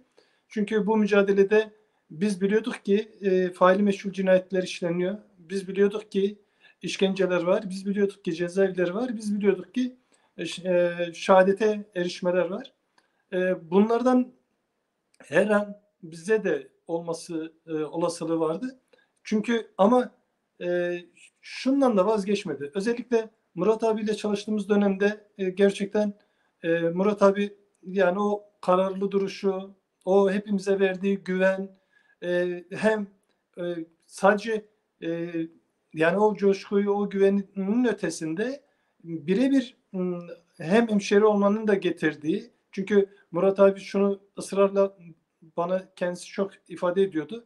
Aman ha, yani Konya önemli. Ben Konya'nın yani Konyalı biri olarak doğal olarak sizden güç almak isterim. Tabii ki Kürdistan'da gidiyorum, Ağrı'da, Diyarbakır'da, Van'da müthiş bir güç alıyorum ama ben kendi şehrimden de o gücü hissetmek istiyorum diye. Yani o anlamda biz bir araya geldiğimizde Murat abi o coşkuyla, o inançla o duyguyu hepimize yayıyordu. Yani o anlamda hakikaten yerleri dolmayacak değerlerimiz de o anlamda. Orta Anadolu'da çıkan ama bir bütünen aslında Kürdistan'a, Türkiye halklarına, dünya halklarına mal olan arkadaşlarımızdı, yoldaşlarımızdı bunlar. Yani o anlamda çok dar düşünüp sadece Orta Anadolu'ya sıkıştırılabilecek arkadaşlarımız da değiller. Evet, Orta Anadolu olmaktan, yani bizim bölgenin insanı olmaktan hep gurur duydular. Ama onun ötesinde de evrensel kişilikleriyle aslında hep öncü oldular. Yani o yüzden ben hep güç aldım. Hep onlardan örnek alarak yıllardır o siyaseti birlikte yaptık. Gerçekten yani birlikte o siyaseti yürütmek bana hep keyif verdi, hep de onur verdi. Umarım onların işte bayrağını biz doğru şekilde taşımaya devam ederiz. Umarız Murat abiye, Faiklere, nice değerlerimize layık oluruz diye düşünüyorum. Ben sizin sesinizi alamıyorum. Sesim geliyor mu evet, şimdi? Geliyor mu? Şimdi geliyor. Evet. Şimdi siz siyaset yaparken yerelde ve pratikte sizler politika yaparken karşınızda ne vardı? Yani şunu söylemeye çalışıyorum. Halkın tutumu nasıldı? Halk sizi nasıl karşılıyordu? Zorluklar ve kolaylıkları nelerdi? Yani bu soruya aslında iki çerçeveden bakmak mümkün. Bir, Kürtler açısından veya Türkiye halkları açısından ayrı ayrı değerlendirmek mümkün. Yani o dönemde 90'lı yıllarda gerçekten mücadelenin ciddi boyutlara eriştiği bir dönemdi. Faili meşhur cinayetlerin işlendiği ama insanların üzerinde de müthiş o işkence ve baskının yansıması olarak köylerimiz, yani ki sonraki süreçte köylerimiz yakılıp yıkılıyordu. İşkencehanelerde insanlarımız gerçekten yaşamlarını yitiriyordu. Şehadetlerine, haberlerini alıyorduk. Bu koşullarda yani Kürt insanları tedirgindi. Mümkün oldukça, çünkü bizimle görünmekten müthiş derecede yani riskini farkındalardı. Fakat iş gelip dayandığında hiç çekinmeden sahiplenmesini bildiler. Bir bütünel yanımızda durmasını bildiler. Yine Türkiye halklarında ilk etapta egemen yapının yarattığı o psikolojik propagandalarla bizi hep terörist gibi gördü. Çoğunluk için söylüyorum bunu. Ama hep de şunu da söylediler. Yani yüz yüze sohbet ettiğimizde, konuştuğumuzda, tartıştığımızda, ya evet siz terörist olarak görüyoruz ama ya sizin bu duruşunuz, bu kararlılığınız, inancınız gerçekten helal olsun, saygı duyulmaya değer şeklinde bir yaklaşım içerisindelerdi. Yani o yüzden aslında siz yani Murat abi giden faiklerin duruşu, o arkadaşlarımızın, yoldaşlarımızın duruşu toplumda müthiş derecede saygı uyandıran bir duruştu aynı zamanda. Evet, onlara güven veriyordu. Evet, insanlar kaygıları, korkuları çoktu. Ama aynı zamanda onların şahsında gerçekten kendi eksiklerini görüp bu sürece dahil olmak gerektiğinin de farkında oluyorlardı en azından. Bu anlamda yani olumlu anlamda, olumsuz anlamda müthiş derecede etkileri vardı. Ama diyelim şeyi açısından da söyleyeyim. Güzel bir bende hep izi olmuştu. Yani Murat abinin diyelim işte o bizim bölgedeki insanlarımızın, toplumun hafızasındaki yeri müthiş bir etkisi vardı. İşte Konya İl Yöneticisi olduğumuzda ben il sekreteri, örgütlenmeden sorumluydum. İşte bölge çalışmasına çıktık. Tüm köylerimizi tek tek ziyaret etme programı önümüze koymuştuk. İşte bulduk kasaba, yani o zaman işte kasabaydı. Bulda işte Mustafa arkadaşımız aradı, buldu. İşte biz işte şu gün şu saatte geleceğiz. İşte Mehmet Bozdağ ben. Doğal olarak Mehmet Bozdağ deyince toplumun zihninde Murat Bozdağ hep yer etmiş durumdaydı. Yani kimse Mehmet Bozdağ'ı anlamak yerine direkt hafızasındaki şey canlandı, duygu. Murat Bozdağ. Ya biz Murat Bozdağ'ı algıladılar. Diğer köyleri gezdiğimizde işte 50 kişi, 100 kişi kahvede veyahut da işte o alanda sohbetlerimizi yaptık. Örgütlenme tartışmalarımız, çünkü oraları da örgütleme şeylerini oluşturmak istiyoruz. Ya burada gittik. Daha yoldayken ya kahvenin o bölgesi, yani belediyenin o aşağı kısmında neredeyse bulduk, hepsi orada. Şaşırdım şimdi, dedim ki ya nasıl yani, ne oluyoruz? Niye diğer yerlerde değil de bulduk da bu kadar birden? Sonra biz sohbet ettikçe en sonunda birileri dayanamadı. Dedi ki ya hani Murat abi nerede? Meğerse işte Mustafa arkadaş telefonda Mehmet Bozdağ'da geleceğiz derken onlar Murat Bozdağ'ı algılamışlar. Murat Bozdağ anlamışlar. Evet. Yani böyle çok güzel anılar da var. Çünkü hakikaten bölgemiz açısından da önemliydi. O açıdan böyle güzel şeyler, anılarımız var. Ama diğer taraftan da işte yine kimi eylemsellik kararları aldığımızda da, yani işte Balgat'ı tamamen kuşatma altına alıp bizi tek bir kişinin oraya girmesini bile engelleyen bir zamanları da yaşadık. Yani insanların gerçekten işte DEP binasının bombalandığı dakikadan itibaren veya sonrasındaki etkinlikler sürecinde yani hem çok küçüklükleri vardı hem de böyle güzel anıları vardı. Fakat ben Murat abiden de diğer tüm yoldaşlarımdan aldığım duygu şuydu. Tüm güçlüklere rağmen, tüm zorluklara rağmen inandığımız değerler uğruna yaşamayı bilmek gerekiyordu. Evet, Murat abi de, Faik yoldaşım da hakikaten inandıkları değerler uğruna yaşayan ve o güzelliği herkese de yansıtan değerlerimizdi. O anlamda bir kez daha özlemle onları anıyoruz. Yani şad olsun. Umarım dediğimiz gibi onlara daha iyi bayraklarını daha iyi yukarılara taşıyabiliriz diye düşünüyorum. Teşekkür ederiz. Umarız onlara layık olmaya çalışırız. Biz devam ediyoruz. Rejiden sıradaki misafirimizi alalım. Ben sırayı biraz karıştırdım. Ondan dolayı Khayrati Brez Levent Khanat Bernama PKTV. Şirtki Türündi. Şaba zor spas. Unçavan. Başım spas. Brez Levent ta em pevajoya hukuki em avuk bikin ve Türkiye go hacat nagat ve bi astxazim tuhinek biranine tep Murad ra Faik ra çubun tuhinek wana parvaki hinek jmer bahsa jiyana van از برویج دو برنامه چکرون یا دو برنامه تایبت بون یکش بو کک فایق یکش کک مراد آبی و چکرو از بشتر و هول برنامهش بوم ملورا چه بیرانی نمونه ند من او گوتو بون از نخوازم با دوباره بما از دی ساجت چتاکی بیجم من تلفون داشت بتر گوتو بو اما و گوتو نخه ببورنین از ترکه بیجم çtaki direjim.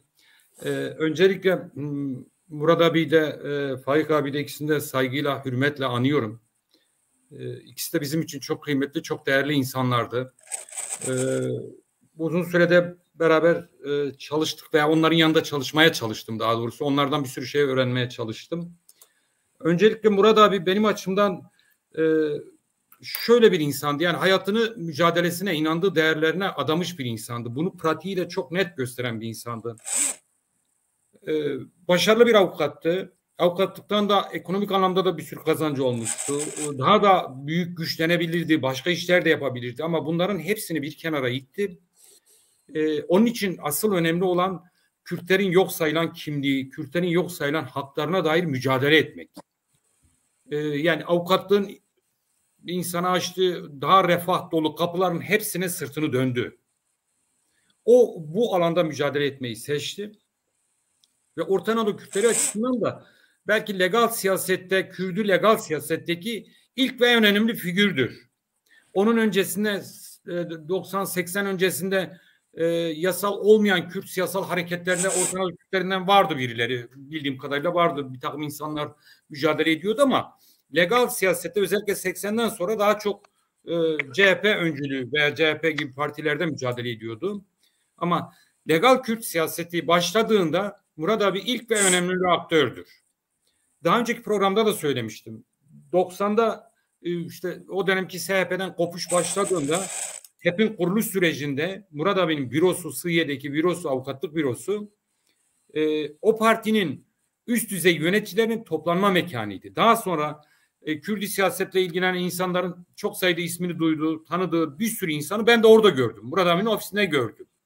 Milletvekilliği daha sonra yapmış bir sürü insan ve öncesinde de yapmış bir sürü insan Murat Amin'in etrafına dönüyordu. Böyle bir aurası vardı. Yani bu siyaseti yorumlamasıyla Kürdü siyasete verdiği perspektifle diğer insanların dikkatini çekmişti ve sözünü dinletir olmuştu. İnsanlar onun etrafında toplanmışlardı. Bu tabii ki HEP'te üst düzey yöneticilik yapmasına paraladı. Daha sonra DEP'te genel sekreter ve bu başka birilerinin gözünden de kaçmadı. Devletinin de gözünden kaçmadı ve o 94'teki malum kurşunlanma olayı oldu. Ağır kurşunlanma oldu. Yani ölümden döndü. Fakat burada bir geri çevirmedi. Yani vücudundaki birçok kurşunla birlikte siyasal mücadelesine devam etti. HADEP'te genel başkanlık yaptı. Murat abi de gördüğüm başta da söylediğim gibi onun için önemli olan Kürtlerin kimliğinin yok sayılan kimliğin tanrısı Kürtlerin yok sayılan haklarının geri verilmesiydi.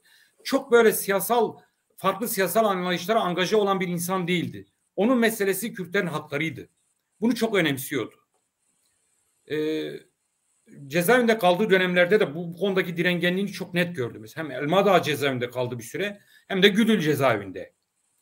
Orada da böyle özel koğuşlara falan almışlardı. Mümkün olunca iletişimi kesmeye çalışıyorlardı. Farklı uygulamalara maruz bırakıyorlardı ama hiçbir şekilde geri adım yoktu. Tam tersine cezaevine de biz haklıyız, haklı olduğumuz için verdiğimiz mücadeleden dolayı buradayız. Onun verdiği güçle, dirençle cezaevinde duruyordu.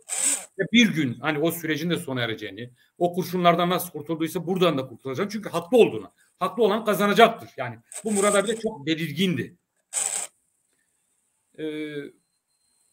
Onun dışında yani bu Kürdülük meselesine bir yazıda yazmıştım Murat abiyle uzun, onunla ilgili anılarımı yazdığım bir yazıda, ama orada da söylemiştim. Şöyle bir şey söyleyeyim.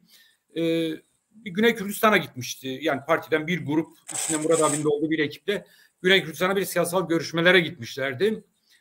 O zaman Güney Kürdistan'da da yeni oluşumlar var. Barzani, Talabani Cumhurbaşkanı olmuş. İşte orada bir takım Kürdi yapılanmalar yeni doğuyor. Murat abi döndüğünde ben de gittim. Abi nasıl buldun? Nasıl bir şeydi orası? Neydi? Murat abinin ilk tepki şu. Ya dedi, trafik ışıkları bile Kürtçe yazıyor. Polisler bile Kürtçe konuşuyor seninle. Bunu büyük bir heyecanla anlattı. Yani oradaki muhtemelen siyasal aktörler de birçok konuda farklı da düşünüyordu. Ama onun için önemli olan kamusal hayatta hani meşru bir hakkın elde edilmesinin somut verileri onu çok heyecanlandırmıştı. Bu onun hayatında önemli bir şeydi. Bundan hiçbir zaman vazgeçmedi. Yani daha sonra milletvekili olduğunda da bu heyecanı Murat abi de hep görüyordunuz. O yüzden farklı siyasal anlayışların çatışmalarında Murat abiyi çok aktör olarak göremezsiniz. Daha çok o Kürdülük meselesinin savunucusudur. Bu kişiliği çok belirgindi. Faik ikincisi yani Faik Murat abiden küçüktü tabii. Ben Murat abi aracılığıyla tanıdım. Faik'le de o ölüm anına kadar 3-4 yıl 90'dan 94'e kadar birçok konuda mesai yaptık. O yani bana öncülük ediyordu. Bana bir sürü şey öğretti. Bir sürü şey konuştuk. Tabii Faik'te de şöyle bir şey vardı. Yani Faik o Türkiye'nin de bahsettiği 2000'e doğru dergisine yapılan röportaj. O dönemde bayağı ses getirdi o röportaj. Çünkü Kürdistan'da uygulanan insanlık dışı yani savaş koşullarına, Cenevre savaş koşullarına bile uyulmayan bir sürü insanlık dışı şeyi deşifre etme cesaretini göstermişti. Bu tabii Faik'in üzerine ilk şimşekleri çekmişti. Onun öncesinde hep il başkanlığı yapmıştı. Hep il başkanlığında da çok güzel bir legal siyaset aktörüydü. Türkiye'de bahsetti. Daha önce de söylemiştim. Yani bizim siyasal hareketlerde, legal siyasal hareketlerde genelde ilk kongrede, ilk çağında çok fazla, birden fazla aday delegelerin oylarıyla yarışarak seçilmez. Yani bu bizde çok yaygın bir şey değildir. Ama bunu Faik 92'de yaptı. Hep Ankara İl Kongresi'nde Ümit diye yanılmıyorsam başka bir arkadaşla birlikte ikisi de aday olmuşlardı ve olağanüstü bir propagandayla, olağanüstü bir ikna gücüyle Faik seçilmişti. Orada da bir güzel bir performansı vardı. Sonra dediğim gibi bu 2000'e doğru röportajı daha çok devletin şimşekleri üzerine çekmesine neden oldu. Asıl onun üzerine tuz biber eken o dönemde yasal olmayan, legal olmayan Kürt siyasal hareketi kaynaklı olduğunu düşünüyorum, herhalde öyleydi. Bir oluşum, Kürdistan Ulusal Meclisi diye bir oluşum yaratmıştı. Yani gelecek Kürtleri temsil edecek insanları. Bu da Türkiye'nin ve dünyanın başka yerlerinde yaşayan belli bir entelektüel gelişimi olan insanların bir araya gelip bir planlama, bir proje kapsamında bir araya gelmesi projesiydi. Payk tabii ki orada da vardı ve asıl ne yazık ki yani yaşadığı sonu hazırlayan biraz PİM'in çekildiği yer orasıydı. Oradan döndükten sonra olağanüstü baskı altına alındı. O ve oraya katılan diğer arkadaşlar da zaten birçoğu öldürüldü. Faik de olağanüstü bir baskıya uğruyordu. Böyle ilişkilerini kısıtlamaya çalıştı. Hareket alanını çok daralttı. Çünkü sürekli tehdit ediyordu, sürekli takip ediyordu. Yoğun bir baskıyla karşı karşıyaydı. Kaçırıldığı gün Cuma günü yani saat 12 sıralarında adliyede de karşılaştık, konuştuk da ayaküstü. Ondan sonra zaten öğle yemeğine gidiyor. Ondan sonra bankaya giderken alıp götürüyorlar. Orada da o tedirginliğini görüyordum. Hani elimizden de çok fazla bir şey gelmiyordu. Yani yardımcı olmaya çalışacağız ama o dönem çok karanlık yıllardı. Çok kötü yıllardı. Onun üzerine Faik'in hayatı sonlandı tabii ki devlet tarafından. Faik'le ilgili söyleyebileceğim anılardan daha önce de söylemiştim. Belki benim için çok önemlidir. Bir kısaca tekrar edeyim. Vedat Aydın dosyası, Vedat Aydın legal Kürt siyaseti açısından, özellikle Kürtçenin kamusal hayata girmesi açısından tarihsel bir öneme sahiptir. Yani 1990 yılında İnsan Hakları Derneği'nin Genel Kongresi'nde Ankara'da Vedat Aydın bir delege olarak, Diyarbakır delegesi olarak kürsüye çıktı ve konuşmasını Kürtçe yaptı. Ahmet Zeki Okçuoğlu yanılmıyorsam o da Türkçe'ye çeviriyordu. Kongrede olaylar yaşandı. Kongreyi bıraktı. Yani divanı terk etti. Ve ondan sonra Vedat Aydın tutuklandı. Diğer Zeki Okçuoğlu ve Mustafa Özer'le. Diyarbakır'dan avukat Mustafa Özer'le birlikte tutuklandı. Bu dava çok ses getirdi. O dönem konuşma esnasında divanı terk edenler de çok pişmanlık duydular. En azından bir kısmı, Halit Çelenk dahil bir kısmı destek vermedikleri için, yanında durmadıkları için sonradan bunu da ifade ettiler. Bu dava ciddi bir şekilde ses getirdi. Ve Vedat Aydın hiçbir şekilde geri adım atmadı. Mahkemede de Kürtçe savunma yaptı. Ben o mahkemede stajyerdim, bulundum yani. O iyi hatırlıyorum o anı. Ve bu davanın avukatı asıl olarak Faik'ti. Faik ciddi bir biçimde bu dava için mücadele verdi. Dava dosyasının arşivindeki tek avukat dilekçesi Faik Candan başlıklı bir dilekçedir. Avukatları bu davada bir araya getirip bu savunmayı yapmasını sağlayan, o mücadeleyi duruşma esnasında verilmesini sağlayan Faik Candan'dı. O süreçten sonra Faik Candan ve 3-5 tane arkadaşı ilk defa metropollerde Kürt avukatlar grubu çıkardı. Daha önce Kürt avukatlar barolarda değişik gruplarla birlikte mücadele ediyordu. Ama kendi kimliklerinde ilk defa Ankara'da, özellikle İstanbul'da Faik bu işin öncülerinden biriydi. Mesela daha sonra öldürülen Ahmet Kaya'nın da o dönemde daha çok popüler değildi. Ahmet Kaya'nın da avukatlığını yapmıştı. Benzeri böyle bir sürü insan da avukatlığını yapmıştı. Devam eden faili meçhul dosyasında Türkiye davaya ilişkin bir sürü şey belirtti. Şunu söylemeden edemeyim ama. Yani bu dava soruşturma aşamasından öncesinde Bağla'da çok uzun süre faili meçhul dosya olarak kaldı. Daha sonra Ankara Cumhuriyet Savcılığı'nda uzun süre kaldı.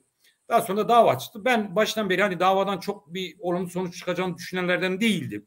Ama bu insanların yargılanıyor olması, mahkemenin karşısına getirilmiş olmaları da bir adımdı Türkiye koşullarına düşündüğü zaman. Ailesi adına amcası İbrahim Candan bu konuda olağanüstü bir mücadele verdi. Yani Faik'in öldürülme olayının deşifre edilmesi, katillerinin bulunması, cezalandırılması için hem mahkemede hem savcılıkta hem dışarıdan İbrahim Candan gerçekten olağanüstü bir mücadele ve halen bu mücadeleyi veriyor. Bu işini peşini bırakmama anlamında. Hani ben yıllardır vekil olarak, avukat olarak elimden geleni yapıyorum ama aileden diğerleri de yapıyor ama İbrahim Candan olağanüstü bir mücadele veriyor. Bunun altında çizmek isterim. Sonuç olarak hem Murat abi hem de Faik abi ikisi de bizim için çok kıymetli insanlardı. Bugün Kürt siyasal hareketinin geldiği noktaya baktığımız zaman Orta Anadolu Kürtlerinin de bu Kürt siyasal hareketine katkısı, Kürt siyasal hareketin içinde bilinçlenmeleri, siyasal mücadele yürütmelerinin ilk öncülleridir. Her ikisi de. O yüzden her ikisini tekrar saygıyla, minnetle anıyorum. Hepinize teşekkür ederim. Zor spas. Biz teşekkür ederiz. Emzi spas kiniz boy ve nereden tekte onun zaman. Ve nabara da az ve bim havale nivane kulve dere eğer txazın tişteki bin bula jmara binüsünün anca destek haynin ama ve haynin ser ekranı une bin yek jiz kesi kulma mezet kesi kilometre rıcat kin bername parva bikin ma bigece pir kesa نهاجي ام میوانه کی خیدن اکادمیسین حجی چوک هین سر اکرانه حجی چوک بخیراتی مرحبا خیر سلامت حجی چوک akademisyen Hacı Çevik aynı zamanda Konya'da Kürt mü var adlı bir kitap yazdı. Bu kitabın yazarı ve Orta Anadolu'da herhalde özellikle Kulu ve Cihanbeyli'de araştırma yaptı. Burada biz Hacı'den şunu rica ediyoruz. Sizin yaptığınız çalışmadan Orta Anadolu Kürtlerinin Murat Bozak ve Faik Candan'la ilgili ne düşündüklerini ve ne gibi analizler ettiğinizi rica ediyoruz. Tabii ya öncelikle ben de hem Murat Bozdağ hem de Faik Candan'ı saygıyla anıyorum. Onların anılarıyla işte bir buçuk saati geçen bir program dinledik. Yani o sürecin ne kadar zor bir süreç olduğunu hepiniz aslında anlattıklarınızla bize söylemiş oldunuz. Ben de tam biraz Murat Bozdağ'ın Orta Anadolu Kürtlerinin siyasallaşma süreçlerinde nasıl bir etkisi olduğunu Levent abinin bıraktığı yerden alarak devam edeceğim. Çünkü o şöyle bir şey söyledi. Yani legal siyasetin Orta Anadolu Kürtleri bağlamında en önemli figürlerinden bir tanesi Murat Bozdağ. Ben de Kulu ve Cihanbeyli'de yaptığım araştırmalarda görüşme yaptığım herkesle, sizlerin de eminim hem sizlerin hem de izleyicilerin birebir hatırlayacağı 95 seçimlerini aslında Orta Anadolu Kürtlerinin siyasallaşma süreçlerinde bir dönüm noktası olarak tanımlamıştım kitabımda da. Bu bölümün ismi de aslında Murat Bozdağ. Bu 95 seçimlerinde HADEP Murat Bozdağ'ın genel başkanlığında seçimlere katılıyor. O süreçte yaşananlar Orta Anadolu Kürtlerinin legal Kürdi siyasetle ilişkilenmelerinin en önemli, en zirve noktasına ulaştığı yerlerden bir tanesi. Bunun en önemli nedeni tabii ki herkesin tahmin edebileceği gibi Murat Bozdağ'ın bir Orta Anadolu Kürdü olarak Kürt siyasetinin işte önemli bir siyasi partisinin başkanı olarak bu seçimlerde yer alıyor olması. Aslında şöyle 1995 seçimleriyle ilgili kimle görüştüysem herkesin söylediği şey şuydu. O yılda yapılan siyasi propaganda, köylerde yapılan işte konvoylar, insanların gelişleri, müthiş bir canlılık, müthiş bir Kürt siyasetinin oradaki varlığını gösteren bir siyasi propaganda süreci yaşanmış. Bunun sonucu da zaten seçimlerde alınıyor. Dönemin en önemli siyasi partisi Refah Partisi. Refah Partisi'nin karşısında HADEP Cihanbeyli'de oyların yarıdan fazlasını alarak birinci çıkıyor. Kulu'da ise Refah Partisi'nin ardından yine HADEP ikinci siyasi parti olarak çıkıyor. Bunu tabii şöyle belirtmek gerekiyor. Neredeyse birçok Kürt köyünde HADEP birinci parti çıkıyor ama işte Kulu ve Cihanbeyli'nin o sosyopolitik durumunu göz önünde bulundurduğumuzda çok güçlü bir sonucun alındığını aslında bize gösteriyor. Buradaki aslında vurgulamaya çalışacağım şey şu: Murat Bozdağ benim için, yani benim yaptığım araştırmada Orta Anadolu Kürtlerinin legal siyasetle tanışma aşamasında bir dönüm noktası yaratıyor. Bu dönüm noktası Murat Bozdağ'ın siyasi hayatıyla birlikte aslında devam ediyor. Ondan sonraki süreç Kürt siyasetinin Orta Anadolu Kürtleri bağlamında bir yerleşmiş bir hale ulaşmasını sağlıyor bir yandan. Belki biraz bunlarla tamamlayayım. Fazla da vaktinizi almayayım. Teşekkür ederiz bu açıklamalarınızdan dolayı. Eğer ekleyeceğiniz bir şey varsa ekleyin. Yoksa biz devam edeceğiz programa. Kalmak mı istersin yoksa devam edersin? Ya şöyle, aslında benim yaptığım araştırma biraz Orta Anadolu'da Kürdi siyasetin nasıl bir dönüşüm sağladığı ile ilgili. Bu dönüşümde hangi aşamaların bir dönüm noktası yarattığını bulmaya, anlamaya çalışmıştım. 90'lı yıllar öncesi legal Kürt siyasetinin partisinin izleyemediğimiz bir süreç aslında. 90'lı yıllardan itibaren aslında SHP sonrası ilk seçim, yanlışım varsa Levent abi beni düzeltir, HEP'le birlikte ilk defa Kürt oylarının nerede ne kadar çıkabildiğini anlıyoruz. 95 seçimleri bu nedenle hem Türkiye tarihi açısından hem de Orta Anadolu Kürtleri açısından çok önemli. Yani Orta Anadolu'da faşizmin, milliyetçiliğin, Türk milliyetçiliğin çok yoğun olduğu bir bölgede Kürt siyasetine bu denli yoğun bir desteğin sunuluyor olmasında ben Murat Bozlak isminin çok çok kıymetli bir yerde durduğunu düşünüyorum. Sadece bunu biraz ekleyebilirim. Herkese iyi akşamlar diliyorum. İyi akşamlar. Teşekkür ederiz katıldığınız için. Evet, bu arada Hacı Mehmet Bozak ayrıldı. Bulunduğu yerde bir elektrik sorunu var. Bundan dolayı kendisi özür diliyor ve kusura bakmamızı söylüyor. Biz kendisine buradan teşekkür ediyoruz. Son misafirimiz Sayın Hasan Bozdak. Hasan abi merhaba, hoş geldiniz Pekan programına. Merhaba, herkese iyi akşamlar. Programda emeği geçen başta Pekan olmak üzere tüm katılımcılara ve programı izleyen arkadaşlara da teşekkür ediyorum. Abim Murat Bozlak ve can dostum Faik Candan'ın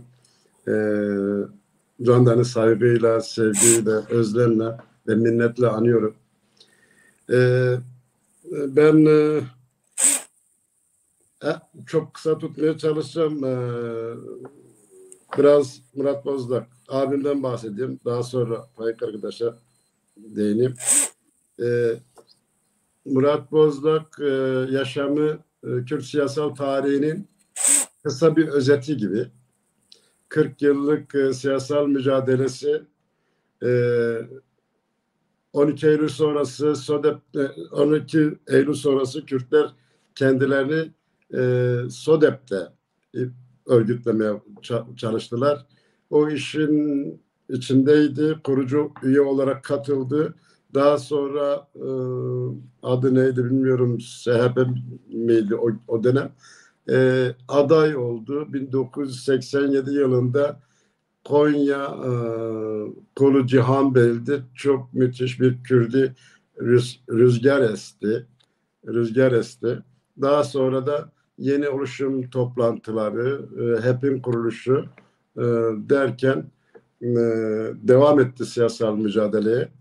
Onun siyasal mücadelesi Kürt halkının doğuştan var olması gereken haklarıyla ilgiliydi. Demin Levent arkadaş bahsetti. Yani fazla işin ucunu kaçırmaz, sağa sola yalpa yapmıyor. Düz bir çizgi halinde gidiyordu. O da onun kararlı ve düzgün duruşu onu bu duruma getirdi. Diğer taraftan siyasette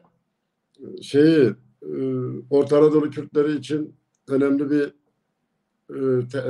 örnek oldu. Özellikle yüklenmiş olduğu liderlik misyonu ile hem Kürdistan'da hem de özelde Orta Anadolu Kürtleri arasında siyasallaşmanın önünü açtı.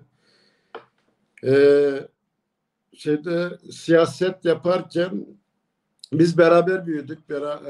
Yani fazla bir yaş farkı yoktu. Aynı okulda, aynı kültürden geliyorduk. Bana kardeş olarak biz her tür şakayı birbirimize yapardık. Çocuklar gibi şakalaşırdık ama siyasette olunca benle Levent'in veya işte Faik'in veya Türker'in farkı yoktu onun yanında. Murat abimin çok önemli, yani çok arzuladığı bir şey vardı. Özellikle Orta Anadolu üniversiteli gençlerin veya üniversiteyi bitirmiş insanların bir araya gelmesi ve bu legal zeminde çalışması için bayağı çaba sarf ediyordu. Mesela demin arkadaşların anlatımlarında zaten o çıkıyor. Yani Levent'le ilişkilenmesi, işte Türker'dir. Rahmetli Faik'i partiye getiren odur. Birkaç arkadaş daha var tabii. Bazıları süreç çok ağır olduğu için fazla yaklaşamadı. Ama onun öyle bir özlemi vardı ve değer veriyordu bu çalışan arkadaşlara da. Rahmetli Faik Candan onun için bir arkadaş değil, kardeşten öteydi, bir evlat gibiydi. Faik arkadaş düştüğünde Şenal Saruhan'la abim gitmişti özellikle ilk cenazeyi karşılamada ve yapmıştı. Kravatla bağlanan kravatı açmıştı, gözlerini kapatmıştı, alnından öpmüş ve kucaklayıp kaldırmıştı. Şenal'a arkadan da başka bir yaralama falan var mı diye göstermeye çalışmıştı. Faik'in ölümü onu çok etkilemişti. Çok etkilemişti. Çalışmalarına daha da hız vermişti. Profesyonel çalışıyordu. Daha arkadaş canlısıydı. Dönem çok karanlıktı, çok zordu. Devlet bir taraftan vuruyordu, bir taraftan da cenazeleri vermiyordu. Mesela Adana'da 2 il yöneticimiz öldürülmüş ve aile cenazeleri almıyordu. Kendisi yanına genel merkezden birkaç arkadaş alıp gidip o cenazeleri aldırdı. Rahmetli Mehmet Sincar öldürüldüğünde Ankara'ya getirilmişti. Sanırım otopsi için getirilmişti veya bilmiyorum. Genel yöneticisi olduğu için mi?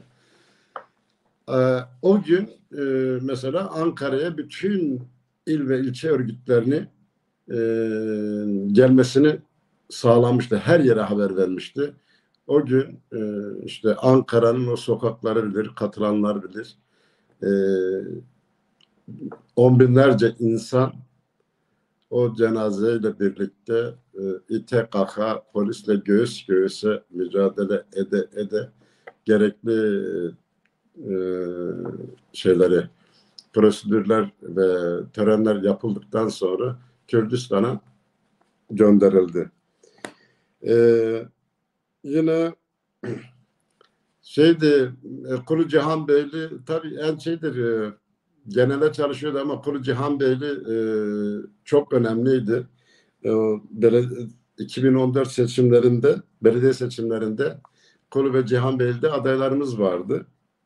O dönem kendisi çok ağır hastaydı. Gündüz kemoterapi ilaçlar alıyordu. Yani akşama doğru kemoterapi ilacı alıyordu. Veya sabah kemoterapi ilacı alıyordu. Arkasından mitinglere katılıyordu. Mehmet Bozdağ diğer arkadaşlar bilir. Kulu'da ve Cihanbeyli'de yapılan tüm mitinglere, etkinliklere katılmaya çalıştı. Günün 24 saati de ben ve Hamu abimle sürekli haberleşiyordu. Nereye gittiniz, hangi köyden, durum nedir?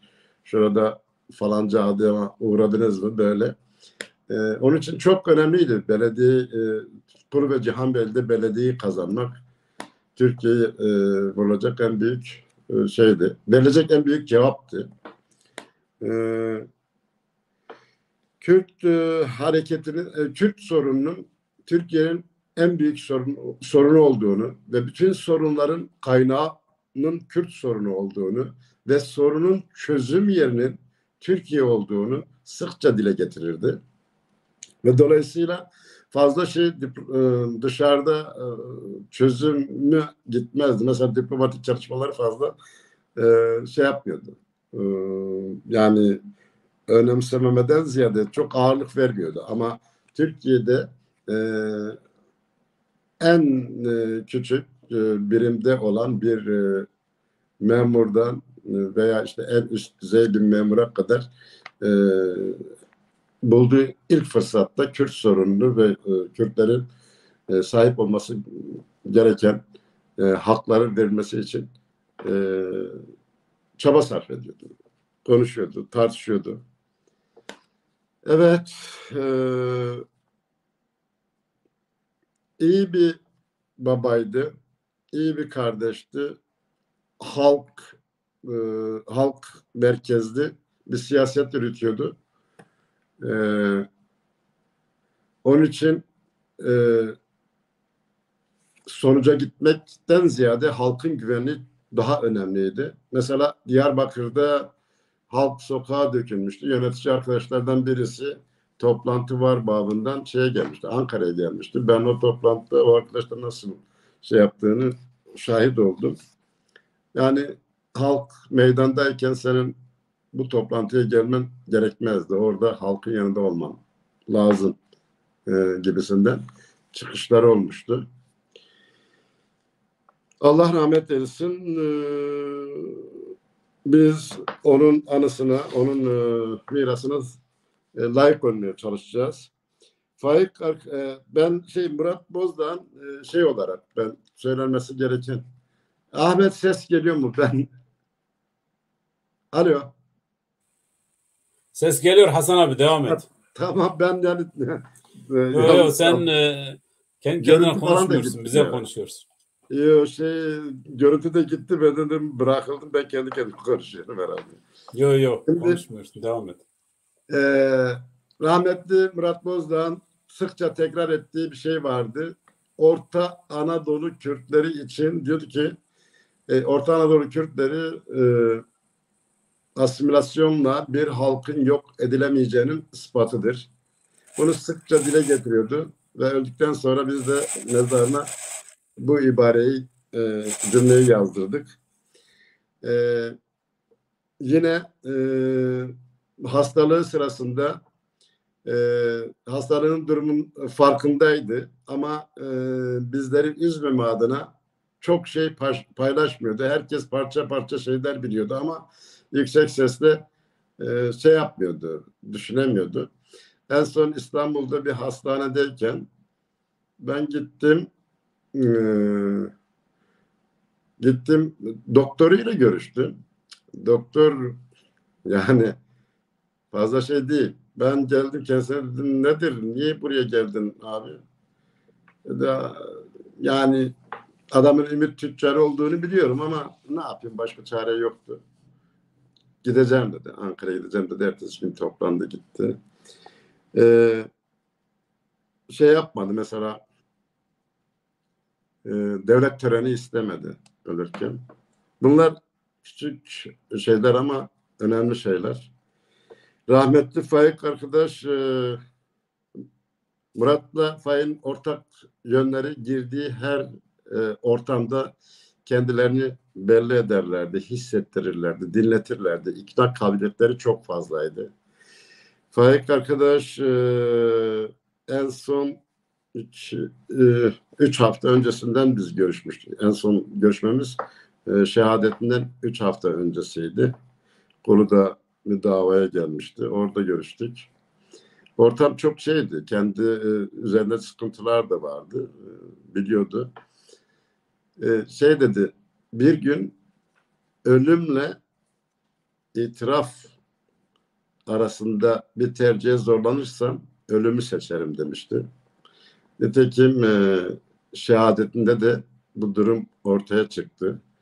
Kendisi 12 gün işkence altındaydı. Sonunda öldürüldü. Öldürüldükten hemen 4 saat öncesi öldürülmüştü ve Kürt köylerinin çakıştığı bir merkeze bırakılmıştı. İç çamaşırları tertemizdi. Bu nedir? İşte aldığı günden öldürüldüğü ana kadar bir işkenceye maruz kalmış, çıplak işkenceye. Faik'ten sonra operasyonlar olmadı. Normalde itirafçıların ifadelerinden sonra birkaç tane daha operasyon olur. Bu olmadı. Demek ki Faik orada dediği gibi ölümle itiraf arasında bir tercihe zorlanırsam ölümü seçerim demişti ve onu yaptı.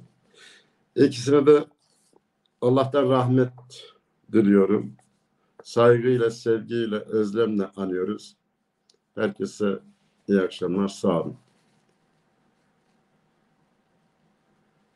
Yanındaki misafir konuşacak mı Hasan abi? Ben sordum gelemedi. Tamam. Kesik bixwaze tiştekî bê şekilê zêde bike û ji kerema xwe destî xwe rakin an jî ez bi sirê evkê mafya qetkirin me gişt ka Rêz Abdullah Kaya em gotinetê dawî bigirin. Spas yani mevaneme pırtışt anın zaman vajî tiştekî hükümet ilmine pekan mühime îro me derheqî va du pêşengên xwe da me hafızaya heqa kir. Tiştek me de derheqî du pêşengên xwe da me netizanî îro vê programe payî dibin. Pir mühime ve hafızaya me ji bo nifşê me yêdin, ji bo zarokên me ew ê bime. Yani ew taybetmendiyên ve insana, karaktera ve insana bimîne ew pir mühime. Ji ber wê jî ez dibêjim ji bo ku em armancê wan pêk bînin gerek em bi quvvet bin rêya bi quvvet bûnê jî rêxistin e tabii li ber cartinek jî heye ez Kurdên Anatoliya navîn bi bîr bînim em li vê hilbijartinê gerek ev xeta Murat Bozlak û Faik Candan çawa ev li ser xeta xwe li ser çizgiya xwe bêyî ji tiştekî şüphe bikin, bêyî ku bitirsin meşîne em jî li ser rêya wan bimeşin ji bo me ew hilbijartin ew seçim imtihaneke em vê imtihanê ji bo bîranîna wan bi serkeftineka mezin em qezanc bikin.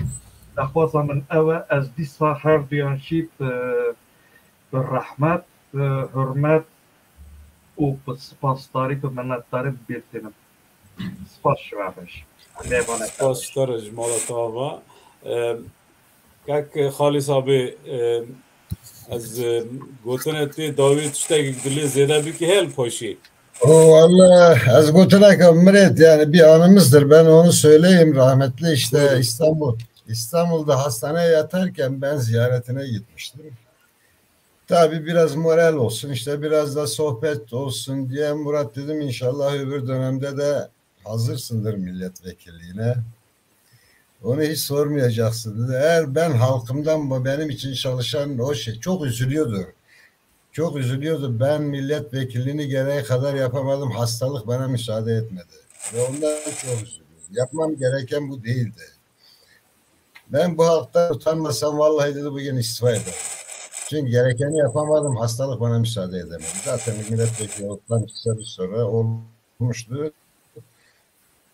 Ona çok üzülüyordu. Bir başka bir şey var işte Murat'a Muhalefet için genel başkanlık teklifi geldiğinde ya işte ben de bilmiyorum niye söylediğimi de ya Murat dedim tamam senin siyasetine devam edersin ama bu kadar zulümden bu kadar işte baskıdan sonra biraz kendini geri çeksen falan dedi. Zaten dedi düşmanın istediği budur dedi. Sindirmek dedi benim ölüm onlara hiç yaramaz.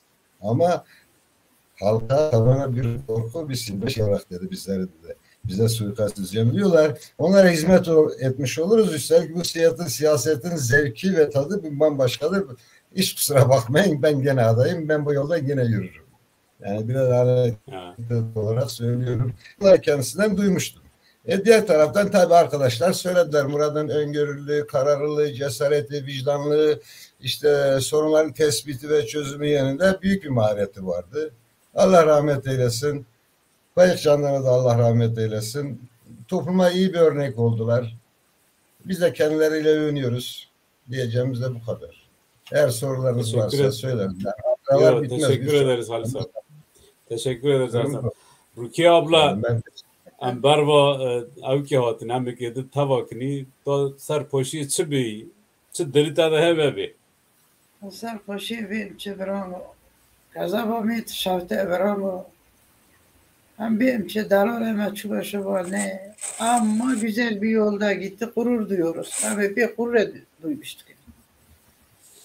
Allah Murat Bozlağ'a da benim avukat kardeşime de kanı rahmet olsun. Av şehide Kurdane kimlik evane Kormanca av sabah kimlik eha sabah halkaya kaçu ona halkaya ha müdafaa kır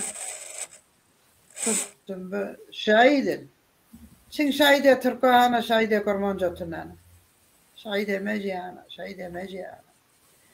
suçu kahana sat با داویه کرمانجا مجبور یک سوشله بکنه مجبور دولت پیوند دولت کرمانجا حزنا که Allah rahmet eylesin ikisine az benim çi.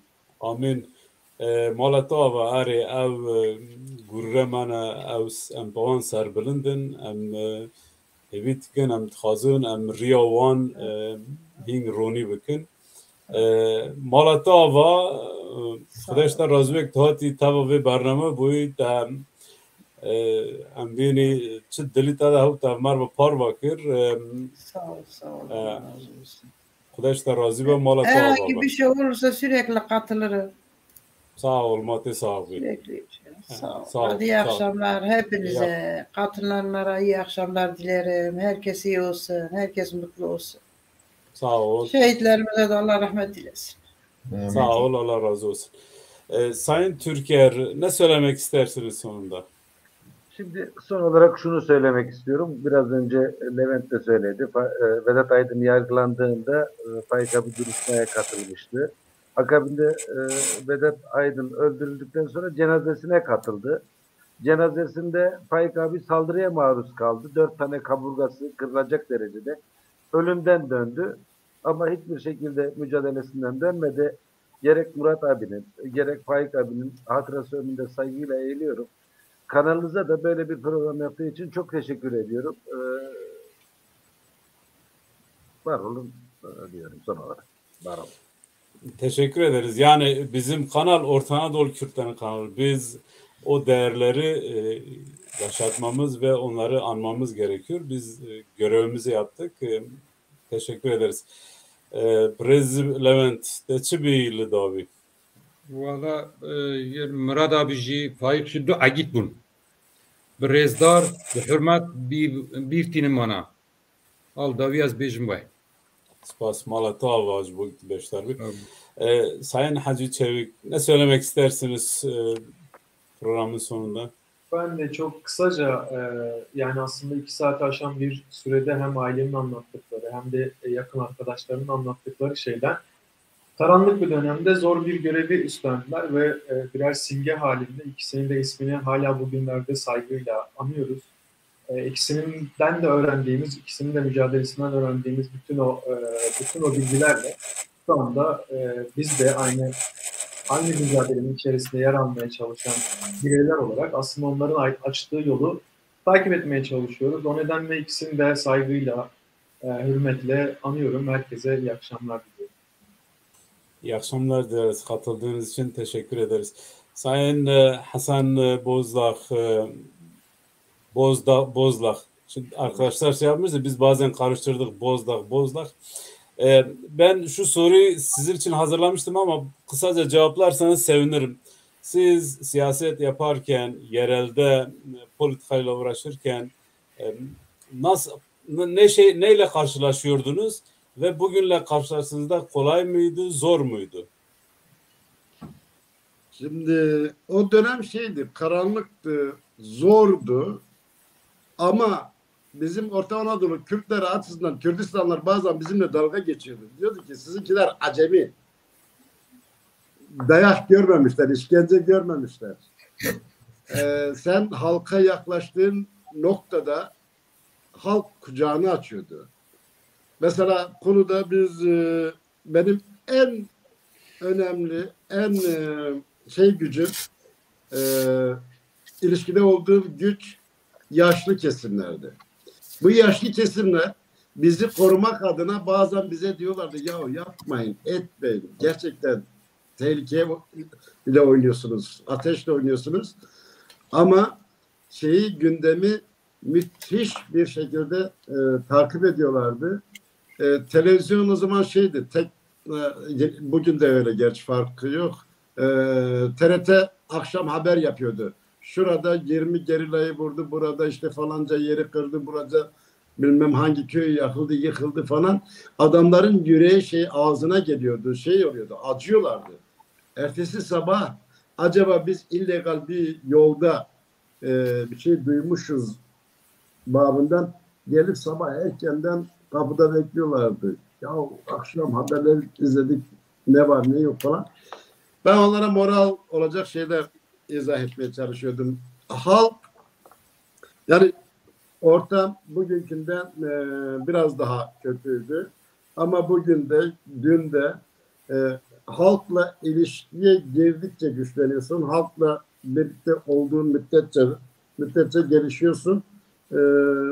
O korkuyu yapıyorsun, atlatabiliyorsun. Murat'la Faik arkadaş bunu başarmışlardı. Faik en kötü dönemlerde bize geldiğinde bizim içimiz açılıyordu yani. Çok seviyorduk onun sohbetlerini, onun verdiği perspektifleri. Özenle dinliyorduk. Öngörüleri çok farklıydı. Mesela rahmetli abimin vardı. O bayrak olayından sonra bunlar göz altında ve müthiş bir var. Psikolojik baskı var üzerlerinde. Abim tabii aldırış etmiyor ama her ilişkiye girmek istiyor. Duyuyorlar. Zila'nın eylemini duyuyorlar. Zila'nın eylemini duyunca abim gidiyor. Bir daha yok diyor adamı. Diyor gittim, hepsi kuzu olmuş. Hepsi kuzu olmuş. Yani okumak çok önemli. Süreci okumak. Pazarlığı yapabilmek. Dişe diş. Yani mücadeleyi yürütebilmek çok önemli.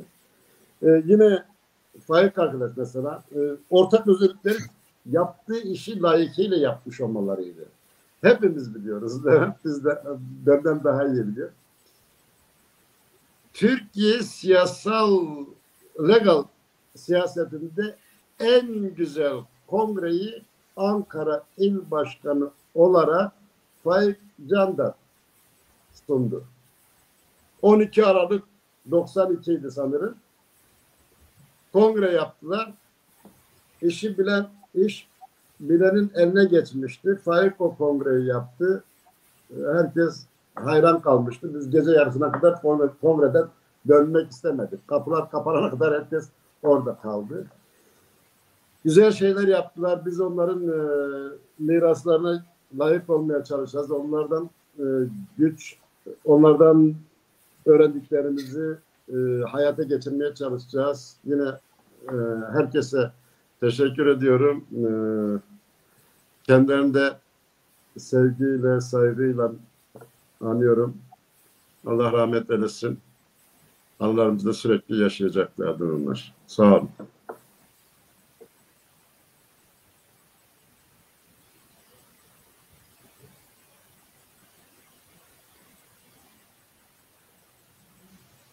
Hemen Ahmet. Dedim Hacı Mehmet Bozdağ geldi ama tekrar ayrıldı. Bağlanamadı maalesef. Son kez bir şey söyleyecekti. Biz programın sonuna geldik. Programı bitireceğim. Daha sonra rejisör arkadaş bir video koyacak. Program bittikten sonra bizimle beraber kalmak isteyen burada kalabilir. Oturup sohbet edebiliriz. Rejisörden rica edeyim yapsın, artık bitirelim. Em kurmancı tabakni pekan dixwaze xeyala Murat Bozdağ û Faik Candan bi cih bîne. Pekan heviya jina sembol berxudar Leyla Güven xurt dike. Pekan dixwaze bi van bir baweriya programê bigire û vegîştka dil û can silav dikin em wa hurt şehîdên Kurdên Anaçolê navîn بحرمات وبريز بيرتنين ضمن انتخاشيدا ومالواوا حتى برنامج هذا.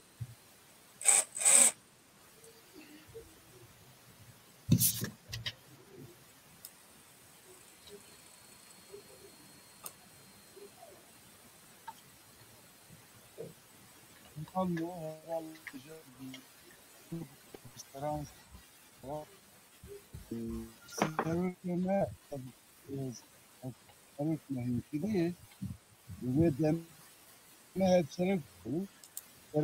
hedefe Heval Murat Bozlak Zidoy Ali siyaset ve heval etmesi Ali Ziyan heval etmesi Ali de ve Dibut ev breme insan hazdır kuş hazdıktır o bertüsiyama bu insanek yürümek. Değerli arkadaşlar, şimdi Aralık ayından başlayan ve ocağa uzanan bir acılar deryası var biliyorsunuz. Gerek Aralık ayı içerisinde meydana gelen, daha doğrusu devlet eliyle yapılan Roboski katliamı, gerek Ocak ayı içerisinde Paris katliamı, Sakine arkadaşlarımızın, Hrant Dink'in katliamı, bir bütünü içerisinde Murat Bozlak aslında bu tümünü de ifade eden bir yoldaşımız, bir arkadaşımız, bir halk öncüsü. Ve bugün de yine Paris'te yapılan katliamın içerisinde yaşamını yitirmiş arkadaşlarımızın bazıları Muş'ta toprağa verilecek. Yine bir katliam, yine bir hüzün zamanı ama aynı zamanda da yine bir direniş, yine bir varoluş, yine bir mücadele zamanı. Kürt kadın aslında dünya insanlığına siyaset dersi, dünya insanlığına mücadele, direniş, varoluş veren Kürt gençlik şahsında mücadelenin aslında bitimsiz olduğunu, enerjinin bitimsiz olduğunu ifade ediyor ama halk öncüleri şahsında da tutkusunu hiçbir zaman yitirmediğimiz özgürlük, eşitlik, adalet, barış mücadelesini Ape Musalardan, Vedat Aydınlardan, Mehmet Sincarlardan, Murat Bozlaklardan bugüne kadar yürütüyoruz. Burada buluşmak aslında bir tarihi kısa bir film şeridi gibi göz önünden geçirmek gibi bir şey. Biz birlikte çok mücadele yürüttük. Birlikte çok özel anlarımız oldu. Birlikte hapishanede kaldık uzun süre. Ve kendisi genel başkandı. Ben Ankara İl Başkanıydım. O açıdan da çok yakın bir mücadele arkadaşlığımız oldu.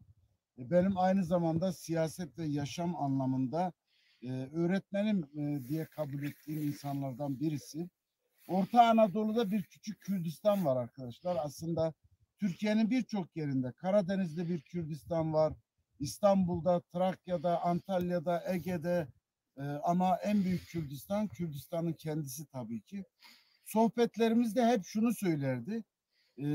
Piro diyordu, ben şunu özlüyorum ve istiyorum. Bir gün toplumsal barış olacak ve ben eşimle, çocuklarımla beraber karış karış bütün Kürdistan'ı, güneyi, kuzeyi, doğuyu, batıyı hepsini dolaşacağım. En büyük özlemim bu ve bunun için mücadele ediyorum. Bunun için direniyorum diye söylüyordu. Çok duygusaldı ama duyguları yurtseverdi. Çok duygusaldı, duyguları Kürdiydi. Çok duygusaldı, duyguları devrimciydi aslında. Çok mücadeleciydi ve kendi tarihine sahip çıkan, burada uzun süre Kürdistan'dan kopuk olmaya rağmen buradaki halk gibi kendi dilini, tarihini, kültürünü unutmayan, buna sahip çıkan, geleneksel anlamda yürüten, bu anlamda Murat Bozlak'ın bir tez konusu yapılması lazım. Siyasal tez konusu, sosyolojik tez konusu yapılması ve şu anda partimizde mücadele yürüten hemen herkesin örnek alması, dikkat etmesi gereken bir öncümüz, bir arkadaşımız. Onunla birlikte olmak benim için çok öğretici olmuştu. Onu ayrıca hem özel yaşam anlamında hem birlikteki mücadelemiz hem de halka dair özverisi anlamında sevgi ve saygıyla bir kere daha anıp burada önünde saygıyla eğilirken Şeycan ablanın söylediği gibi biz her vardığımız mücadele edip hakka yürümüş, hak ile hak olmuş insanlarımızın başında bir söz veriyoruz. O söz şudur: and olsun, şart olsun, kar taneleri, gökyüzünde balkıyan güneş, toprak ve sizler şahit olun ki bu topraklar özgürleşecek. Bu topraklarda can baş ve yılgınlık için değil, esaret için değil, yenilgi için, özgürlük, tam tersine direniş, tam tersine Kürdistan devrimi, tam tersine halkların eşitliği, tam tersine adil bir yaşam için can verdiler ve onlar da tıpkı Kemal Pir gibi Berko'dan Jiyane diyorlardı ve yaşamı uğrunda ölecek kadar seviyorlardı. Onların duygusunu, anısını, ışığını, mücadele tutkusunu, azmini, halka bağlılığını unutmayacağız. Işık olacak ve andolsun ki bu tutkuların hepsini mutlaka yerine getireceğiz. Mutlaka Kürt halkı, mutlaka Kürt halkının dostları özgür olacak ve mutlaka toplumsal barış, eşitlik, adalet kazanacak ve mutlaka demokratik cumhuriyet kazanacak. Buradan onun da çok sevdiği, hapiste tutsak olan yoldaşlarına da sevgili Murat Bozlak adına sevgi ve saygılarımızı iletiyor. Onların da bir an önce özgürleşmesi için mücadele yürüteceğimizi belirtiyor. Bir kere daha huzurunda saygıyla eğiliyorum. Eyvallah.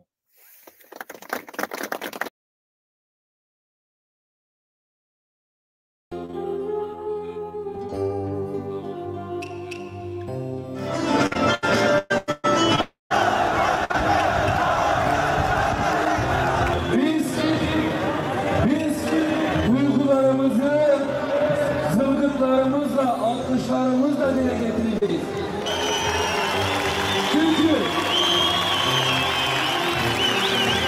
Çünkü biz halklaşan bir partiyiz. Bizim örgütlü gücümüz 25 Aralık'ta sandığa yansıdığında göreceksiniz ki büyüklüğün ve azametin ne olduğunu bütün dünyaya yıkacağız. Bir kez daha buradan ayıklıyoruz. Ama ne Almanalılar, ne Cihan Beyliler, ne Surumlular, ne Konyalılar kültürünü, tarihini unutmadı. Kutluyorum, başınız dik olsun. Haymanalılar, Kululular, helal olsun size. Bu çok önemli. Kendinizle, tarihinizle onur duyun arkadaşlar. Yeni Murat Bozlaklar çıkaralım. Yeni Murat Bozlaklara ihtiyacımız var. Değerli arkadaşlar, yüzyıllar önce buraya gelmişsiniz. Tarihinizi, kültürünüzü unutmamışsınız. Bunun için özgürlük siyasetini unutuyorsunuz. Bu çok değerli bir şey. Bunun kıymetini bilmek ve geliştirmek lazım. Üzerime üşüştü her bir yandan, göğsüme ciğerim. Anne beni leş gibi yiyip talan ettiler, teşhis edilmek için savurdular önüne.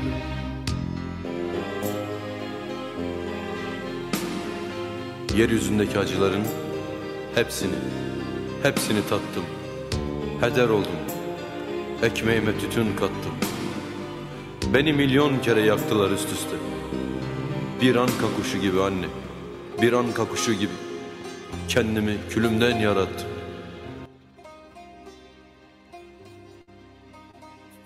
Hakikat ve adalet arayışımızın 821. haftasındayız. 821. haftamızda 26 yıldır cezasız bırakılan Faik Candan dosyasını kamuoyuyla paylaşacağız. 32 yaşındaki Faik Candan 2 Aralık 1994 tarihinde Ankara'da kaybedildi. 12 gün boyunca gözaltına alındığı inkar edilen Faik Candan'ın cansız bedeni 14 Aralık 1994 tarihinde bir çoban tarafından gözleri bağlı 4 kurşunla katledilmiş halde bulundu.